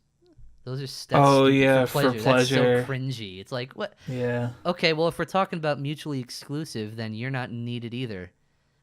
Like, what? It's just such an odd, stupid thing that was just thrown in there. It just didn't because feel they thought they were necessary. being clever. Yeah.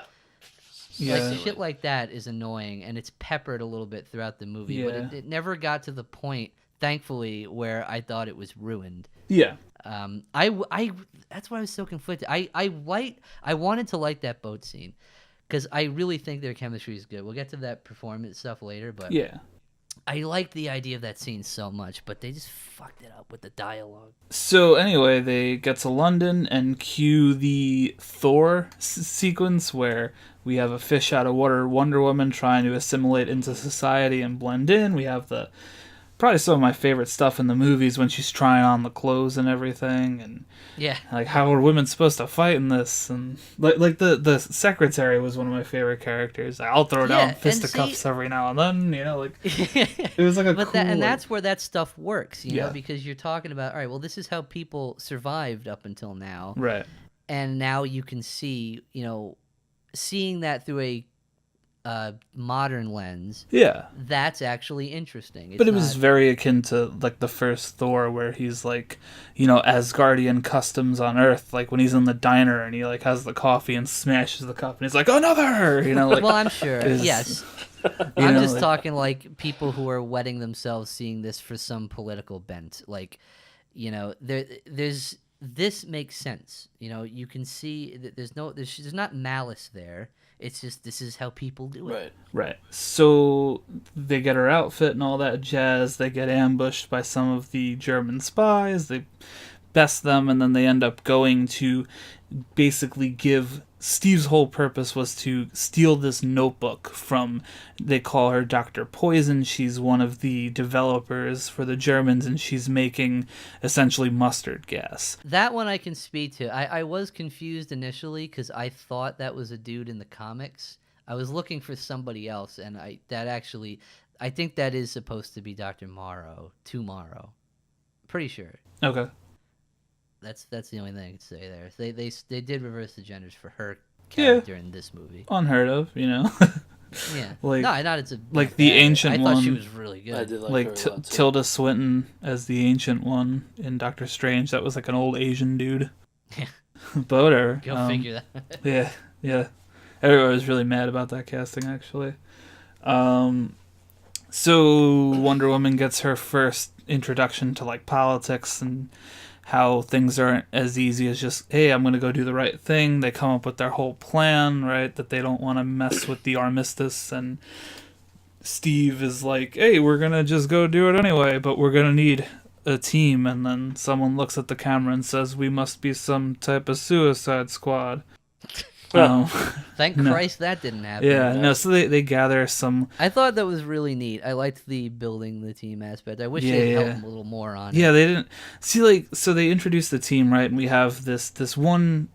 I don't know the guy's name, but the guy who wanted to be the actor. Yeah. Samir. Yeah. Samir, yeah. He knew, like, all the languages and shit. You had their expert marksman who never fired a shot the entire movie. Yeah. Just have like a nervous like breakdown. That was weird. Yeah. PTSD. Yeah. And then you had Chief, who's their indigenous dude. And they all get... Yeah, it wasn't too clear on what he was doing. He was a Native American. He's just like pathfinding. Trying to make his way in the world. Native American in Europe. That's not racist.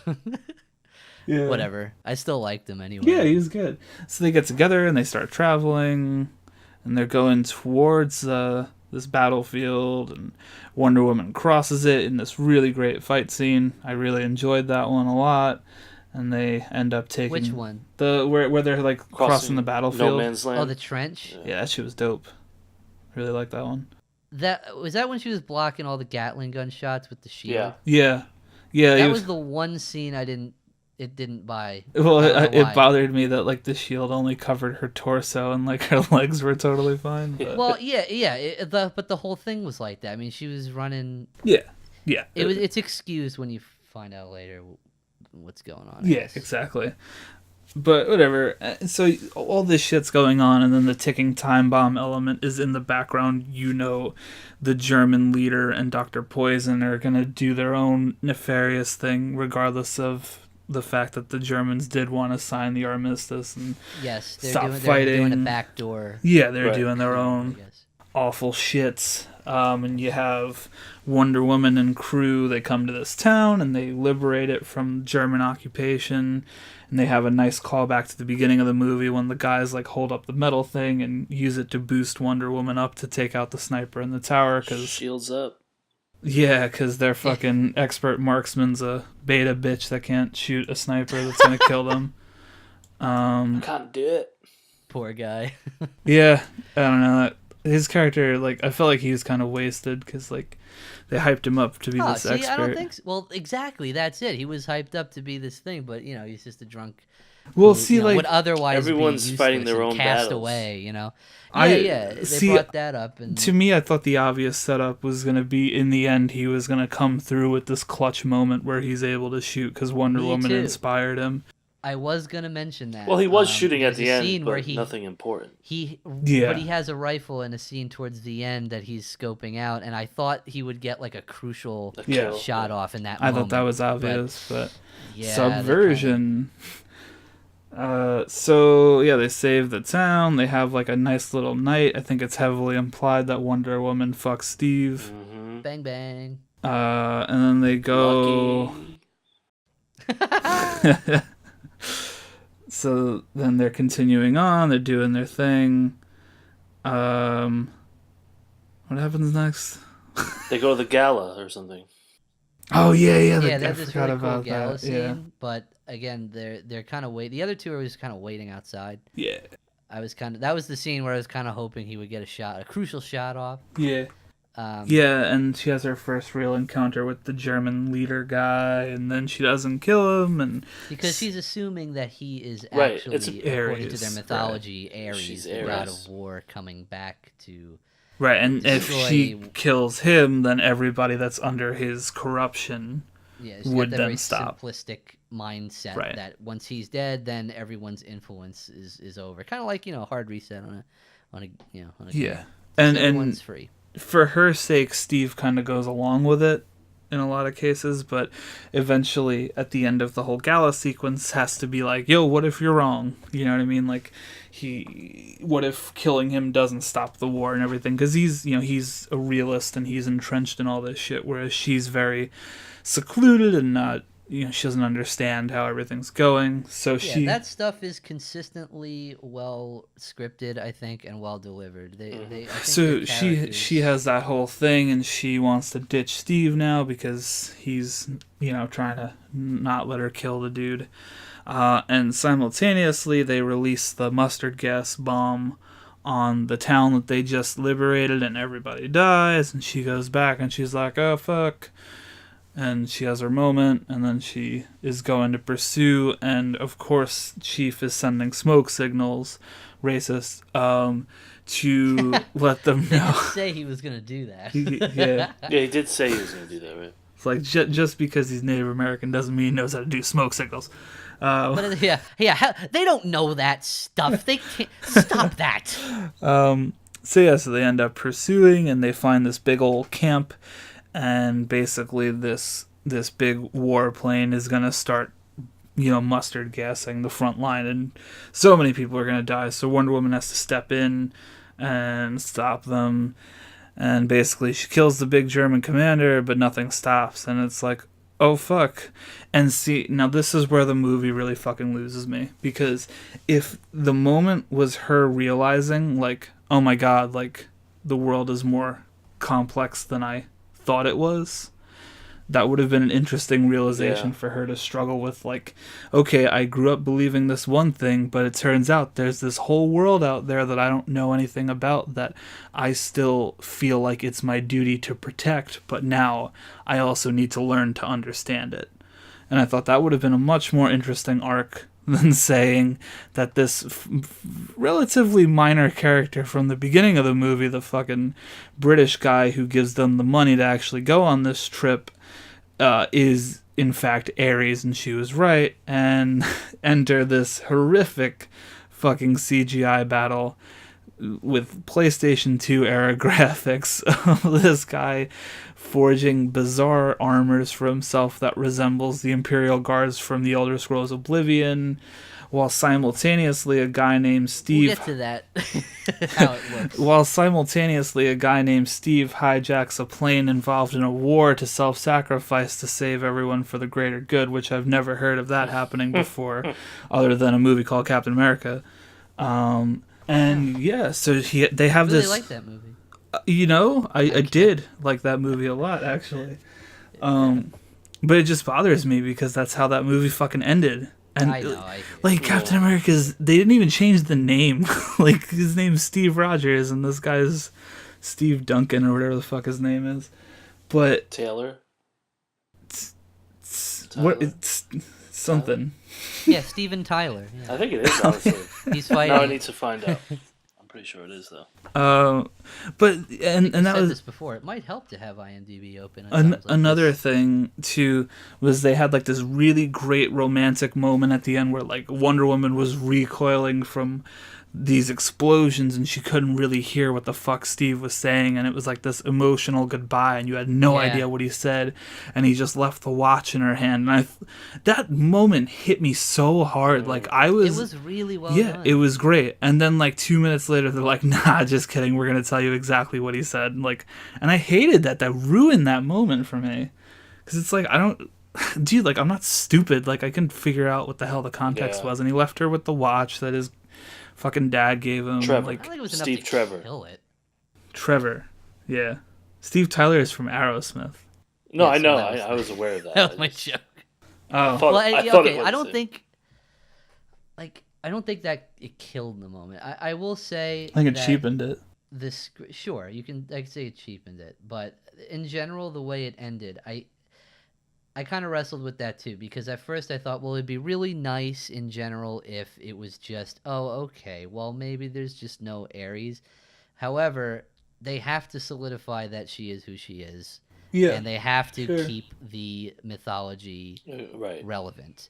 So I think he needed to be there. I just really disagree with how they did it. Oh god, I thought it was just disastrous on every level. It was embarrassing. Well, I mean, that's kind of more or less where the story ends. Yeah. It's then goes back to The future. contemporary, yeah. Modern day. Which leads me That's to the one of my present. really solid questions in the movie is she started out as a little girl and she grew up to Gal Gadot, but then that was the 1920s and 30s, and now we're in the present year and she hasn't aged at all. Yeah, I mean, we don't know how Yeah, but long how it long takes it takes for for the gods age, and yeah. goddesses, because you've had that, balding Ares, which they didn't touch up at all. So Yeah, with his maybe little it just- mustache and his fucking maybe- Oblivion armor. yeah, maybe. Ugh. Well, there's only so many ways you can design Ares. He has to be recognizable as Ares, but yeah, he's obviously, maybe it takes a millennia to get to middle-aged man. I don't know. I don't know. Yeah, that the aging shit's weird as fuck to me. Well, But yeah, let's that's go basically the into- story. We'll save the performances for a little bit because we're just dying to talk about the presentation. Sure. The presentation in terms of cinematography, even for superhero movie, definitely outstanding. Yeah. I thought there was some really great practical mixed with computer enhancements for scenery. I thought it was very seamless, consistently well framed, really sharp, good lighting. Just really, I felt every shot was attractive in some way. Yeah, it had a nice palette. It was very, very good to look at. I really enjoyed when they left the fog of war, and they went out of the island and into the real world. I really did enjoy seeing that contrast. I thought that was handled really nicely. When it kind of pulled the wool over your eyes a little bit when you discovered what the time period on the rest of the planet really is. I thought that was cool.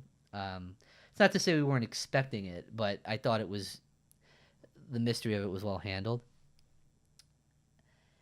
A lot of the choreography, again, shockingly practical, like a lot of stunts. I really hated the penchant for slow motion. That really took the wind out of the sails a lot more than it helped. Well, that's the Schneider effect. Yeah, but again, I don't really know how much his influence was on over the beach. direction. It was like every other action, every other move that one of them did was in slow motion. I think he was executive producer on this one, by the way. Yeah, I just don't know. Or no, he did the screenplay rather. I don't know how much influence he had over the direction or the edit, but well, obviously they shot for slow-mo. The slow-mo didn't look like shit. It's just that it was very annoying. Stupid. Yeah, it was stupid, and it took the wind. It makes you search for errors, and there are errors in the choreography, but you wouldn't really detect it if it was edited smarter. I wish some of that slow-mo was ditched, but in general, I was really happy with the way she fought. Yeah. I really liked the inclusion of the tools. I thought they actually did try to get everything in there. And there was some just really nice edits and directions, like continuity between fights. And specifically that when they liberated that town, I really liked that part. There's parts where she's bursting through the wall and then running on top of the roof, and it matches frame with an undershot and overshot of them running in sync together. Yeah, that was dope. I really liked that. Some really, really cool. And when she kicked that dude out the window.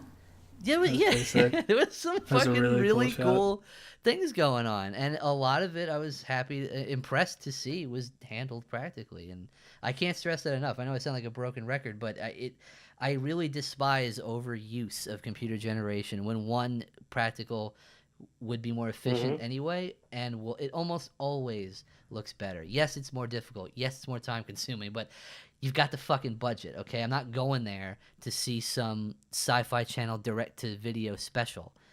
So I thought it was suitably epic.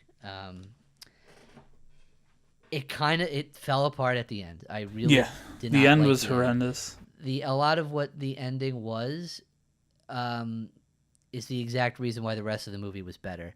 I don't think it was PS2 graphics. I will say I think that it looked better It's just a little overall. When the background just evolves into orange blurry fire, better. Yeah, it's just No, I thought it was a little better explosions than that. everywhere. I really. The It caught problem me is- so off guard because the rest of the movie felt so grounded and gritty, Yeah. and then all of a sudden it just turns into this. I really Batman vs Superman. It even looked like Batman Yeah. vs Superman. it color-wise. just really it did. became another fucking DC movie at that, and I just really hate that. I Yeah, I don't think really it was hate enough how to that. kill the movie, but it was definitely it was disappointing. But you're left off with that. That's like the last thing you see is like No, just it's a not. reminder. They have it's that in good this- moment, and then she sees Yeah. the picture again. Yeah. I think it ends fine. When was that picture taken? That was a that was a big question I had. They had a whole setup for it after they liberated the city. Right. Did they actually show it happen though? I don't remember Yeah. that. They showed the picture getting taken? Yeah. It was really cool. I was waiting for it the whole Yeah. movie. Oh, That's yeah. the only reason I remember How the it, fuck because did I I was miss that? waiting for it. Huh. It was cool. My It was bad. cool. Yeah, I don't know. I thought that ending was horrible. I Glenn, didn't like be the our way- tiebreaker. I didn't like the way it was handled. Yeah. Because it was about. Here's the thing: they pasted this old dude's face over the model. Oh, like so that. stupid. I wish he would have just like changed his appearance. Yeah, just change form. Go back to a. I was getting badass tired of looking seeing this like God. weird British man like throwing metal pieces and fireballs. Yeah, he could have just transformed back into a less conspicuous. Yeah, like his true his form less or whatever. his true form. It would have been cool if they did some grotesque shit where like he like ripped through the flesh of the mortal and like just became That this was- fucking insane, He's like a gross skinwalker. Cthulhu creature. Yeah, that'd be sick. Why not? Hey, that movie's just as highly named, well, not just as highly reviewed as Black Panther, but it's up there too. It's got a lot of good reviews, and Funny it's you should it's say fair that, to hold it to a actually. higher standard. Because on IMDb, it's only 7.5 out of Well, Rotten Tomatoes, Yeah. I'm sure, is higher. Rotten Tomatoes is 92. Yeah, I think I remember it being in the 90s, so it's not far off on that metric. Still lower though. It is, but you can still fairly hold it to a higher standard. Yeah. Um, Well, I think that scene I think should have been a lot better. on the whole, I think Wonder Woman's a much more competent movie than Black Panther. Oh, Yeah. Black absolutely. Panther was. I mean, I don't know if there's anything more you want to say about like editing, directing, and cinematography, but like, Well- the sound too. Sound was really good, and I really liked what they did with the score. The music was really cool too, where they just had that theme. That theme killed me. It was so stupid. Of course it did. No, I liked it. I thought it was really cool. I liked the way it was recorded. I liked the sound. I of it. didn't necessarily hate the song, but I just thought most of the movie was this symphonic, like orchestra shit, and then you had that weird guitar riff that kicked in every so I often. thought it was actually placed well. I don't think they overused it either. I Yeah. think it was It was almost like hearing the Bond theme. You know? Not putting it on the same level, but I think they did it appropriately. Well, before we go too far, though, I really do want Glenn's thoughts on how the movie ended compared to the rest, because we didn't really let him say that. Yeah, Keith kind of just kept talking there. Yeah. It's I fine. wanted to bring in sound first, so you have another thing to mention. Keith. Yeah, I the ending to me didn't mesh with the rest of the movie. It could have been. Well, first let me go back to the when we thought she killed Ares. I would have thought that. I thought what you were saying, like she's looking around and seeing everyone is still like gun ho for war and stuff. I thought that would have been a cool take on it, and I thought for a split second that's where they were going with it. I was like, wait, maybe like I thought someone else was Ares. I think they both did it well, though. What's that? You get both points across. Yeah, I guess that's true. But then yeah, with all like that fight scene, it didn't fit the rest of the movie. I didn't. I didn't. Yeah. Not that. I guess I just didn't like it. No, I didn't. I didn't like it to the point where it ruined the movie for me. I still think it's a really good movie. I think it's very entertaining. Like I said, um, but I just don't get where that came from. When like the whole movie, there's like none of that, and then all of a sudden, um, we have this like he's just like Magneto. All of a sudden, I didn't get that. It was weird to me. Well, yeah. I mean, well, what are Hades' powers? You know, like Well, apparently I he's mean, wow, like Ares. What are Ares' powers? Like, how do you define that? Even they certainly didn't Making an bother. oblivion armor out of rubble and throwing things. throwing stuff. Yeah, like And mustache. You know, you could say Oblivion took the same design too. maybe it was What? all in his It's- That mustache. armor? Yeah, I'm talking about the armor. yeah. It just looked like generic. Oh, I've seen how Ares looks. It's not anything special, but it's just that's how I always remember seeing him. He made the eye holes like with his God of with his War did it fingers. too, like that. Yeah, Yeah. it's yeah. That was really that should have been better. Yeah, I mean, I don't think that makes me say like, oh, it's a failure, it's a terrible movie, but I do think the ending is like dismal. I think the end of the movie is a severe fuck up, and it's made worse by the fact that the rest of the movie was good. Right. It's disappointing. They can't even make the it can't even make the rest of the movie better because it made the ending worse. Zach, you fucking I'm dick. sorry, because everything.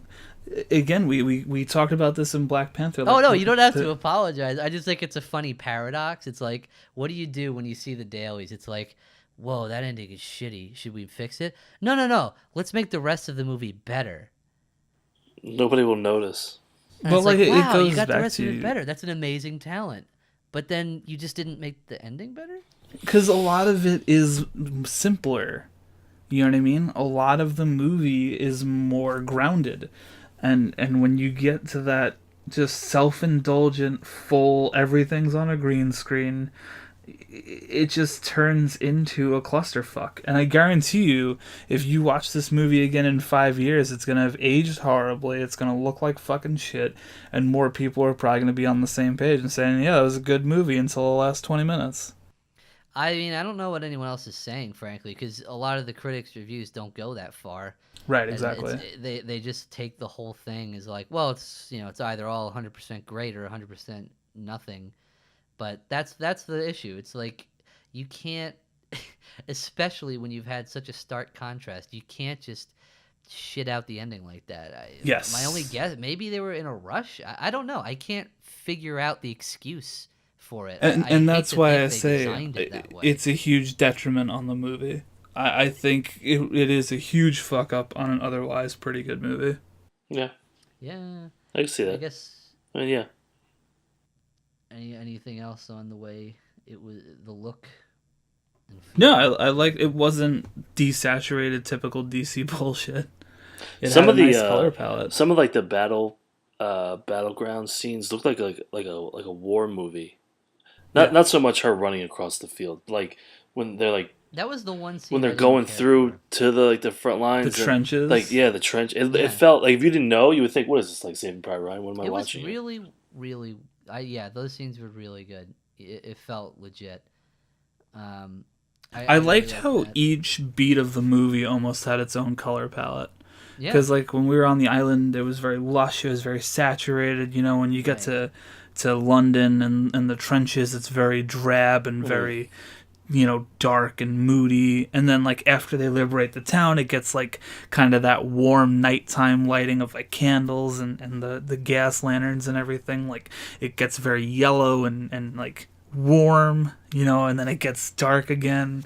Like and then it gets to Batman v Superman at the very end. and then it's all gray. Yeah, Yeah, and then it turns black because I close my eyes. It all turns black because that's when Yeah. the bullet hit. I think the movie did really well, and then it just like, hey, let's Zack Snyder the fucking ending and make Yeah. it terrible. Yeah, 'Cause- that's exactly what I thought of. It's like, oh, Zach, is that you? Yeah, Uh-huh. yeah, dude. I don't know. So Every time a slow mo happened, Yeah. After Justice League, man, I can't even. So I have no tolerance for slow motion anymore. It's over. Yeah, they It's ruined like it. done. You ruined. I can't watch The Matrix. Yeah. That's a lie. Well, if we're done with presentation, we just quickly talk about the performances. Yeah, sure. You know, when I unfortunately saw Justice League before this, and I was kind of like, I can't really measure Gal Gadot's acting ability in this. She felt like a prop in that movie. Yeah. It was just so boring. And like, But in this, she actually had, some surprising, I was surprised to see, I don't think she's going to be winning any Oscars, but like, there was more from her than I expected. I thought she handled a lot of the beats admirably.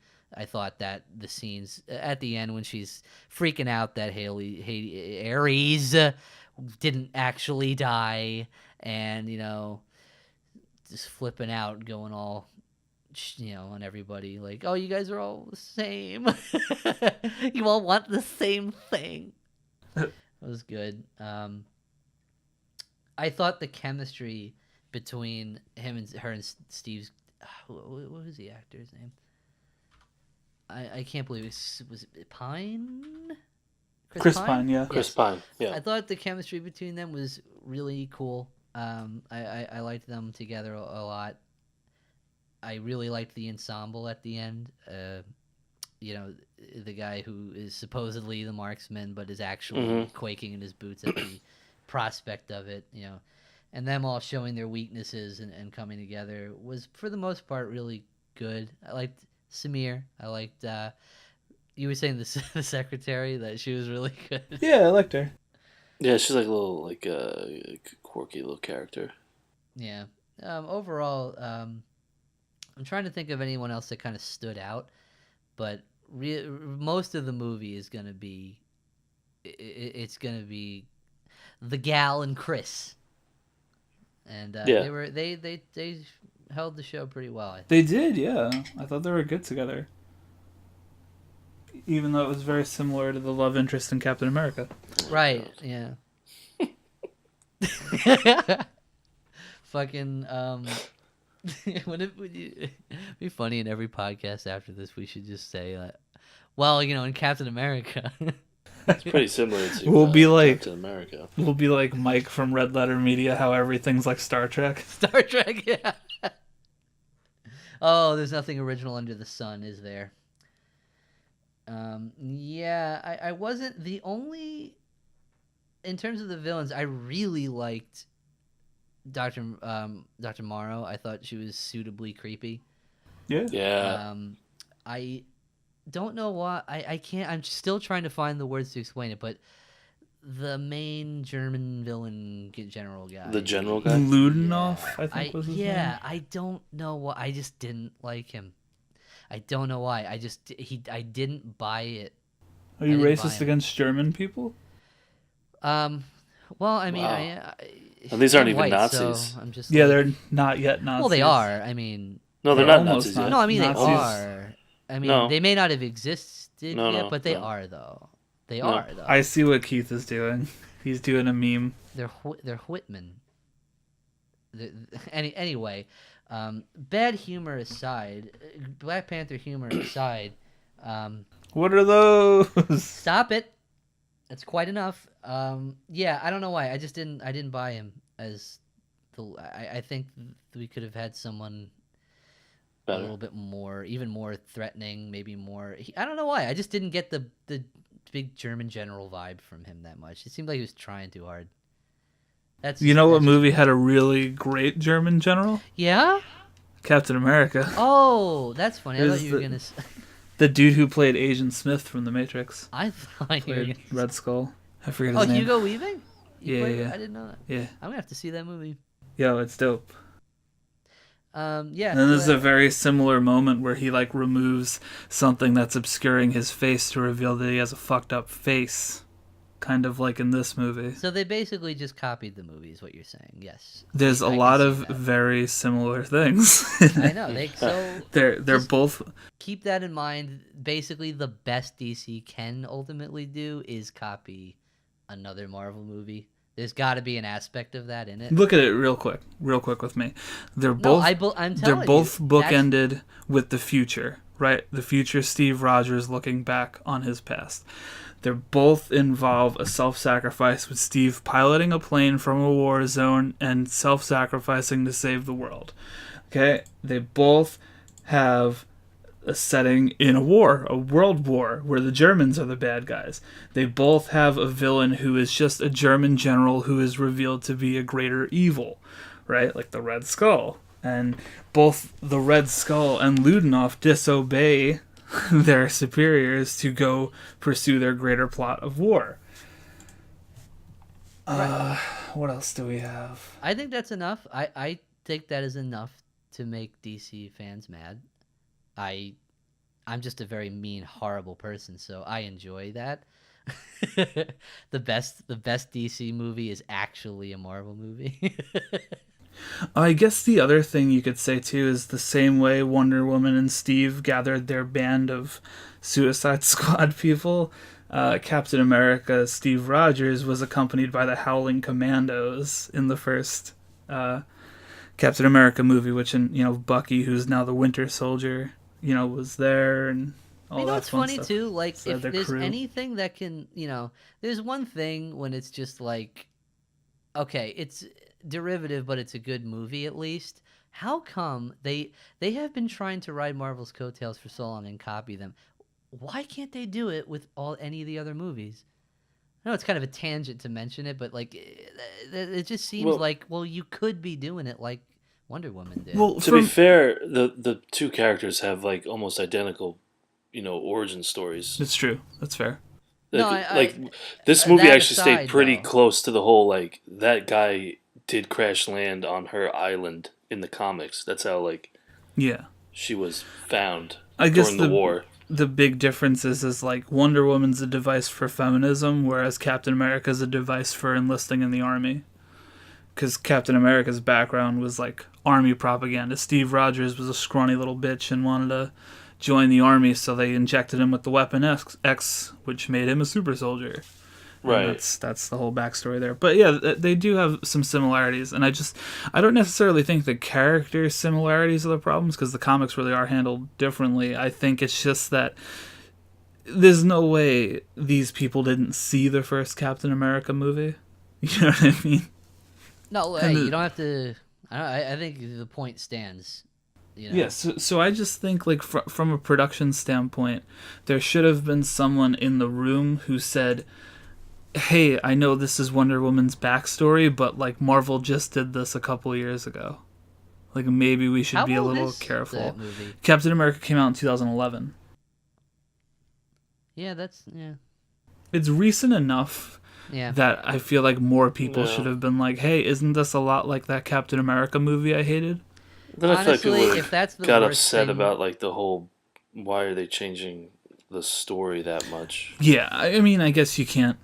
You can't You please can't win everybody. I guess, everything. yeah. Here's the thing. If that's the I worst still... thing you can say about it, I'd say, especially for DC movies, you're Yeah, the worst thing I could say about it is the Definitely. last 20 minutes of the movie. right. But that and here's the thing. Coming from someone who is saying, like, they jacked a lot of it from Captain America, I still think it's a pretty good movie. So I think that should say something, too. I would definitely recommend it. It's enjoyable. I think there's some, there's some really nice character moments. There's some really cool period, mix-up fantasy fight scenes that are, legitimately crafted.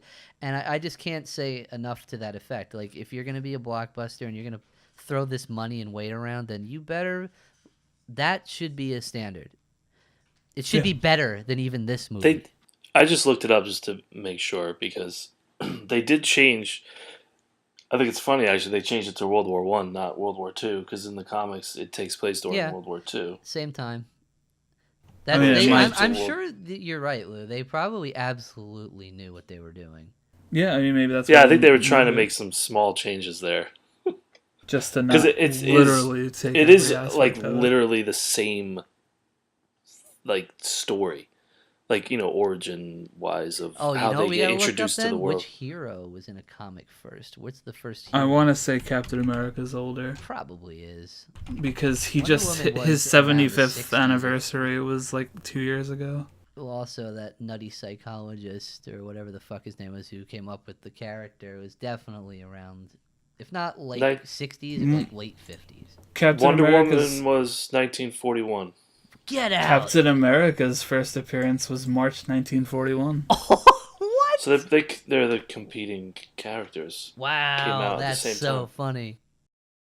So what month was Wonder Woman? Okay, That I well, don't we know, I'll have know to check. they're copying each other at this. Well, Here we go. Here we go. Wait. Dramatic music cue. Wonder Woman first appearance. Here we go. October 1941.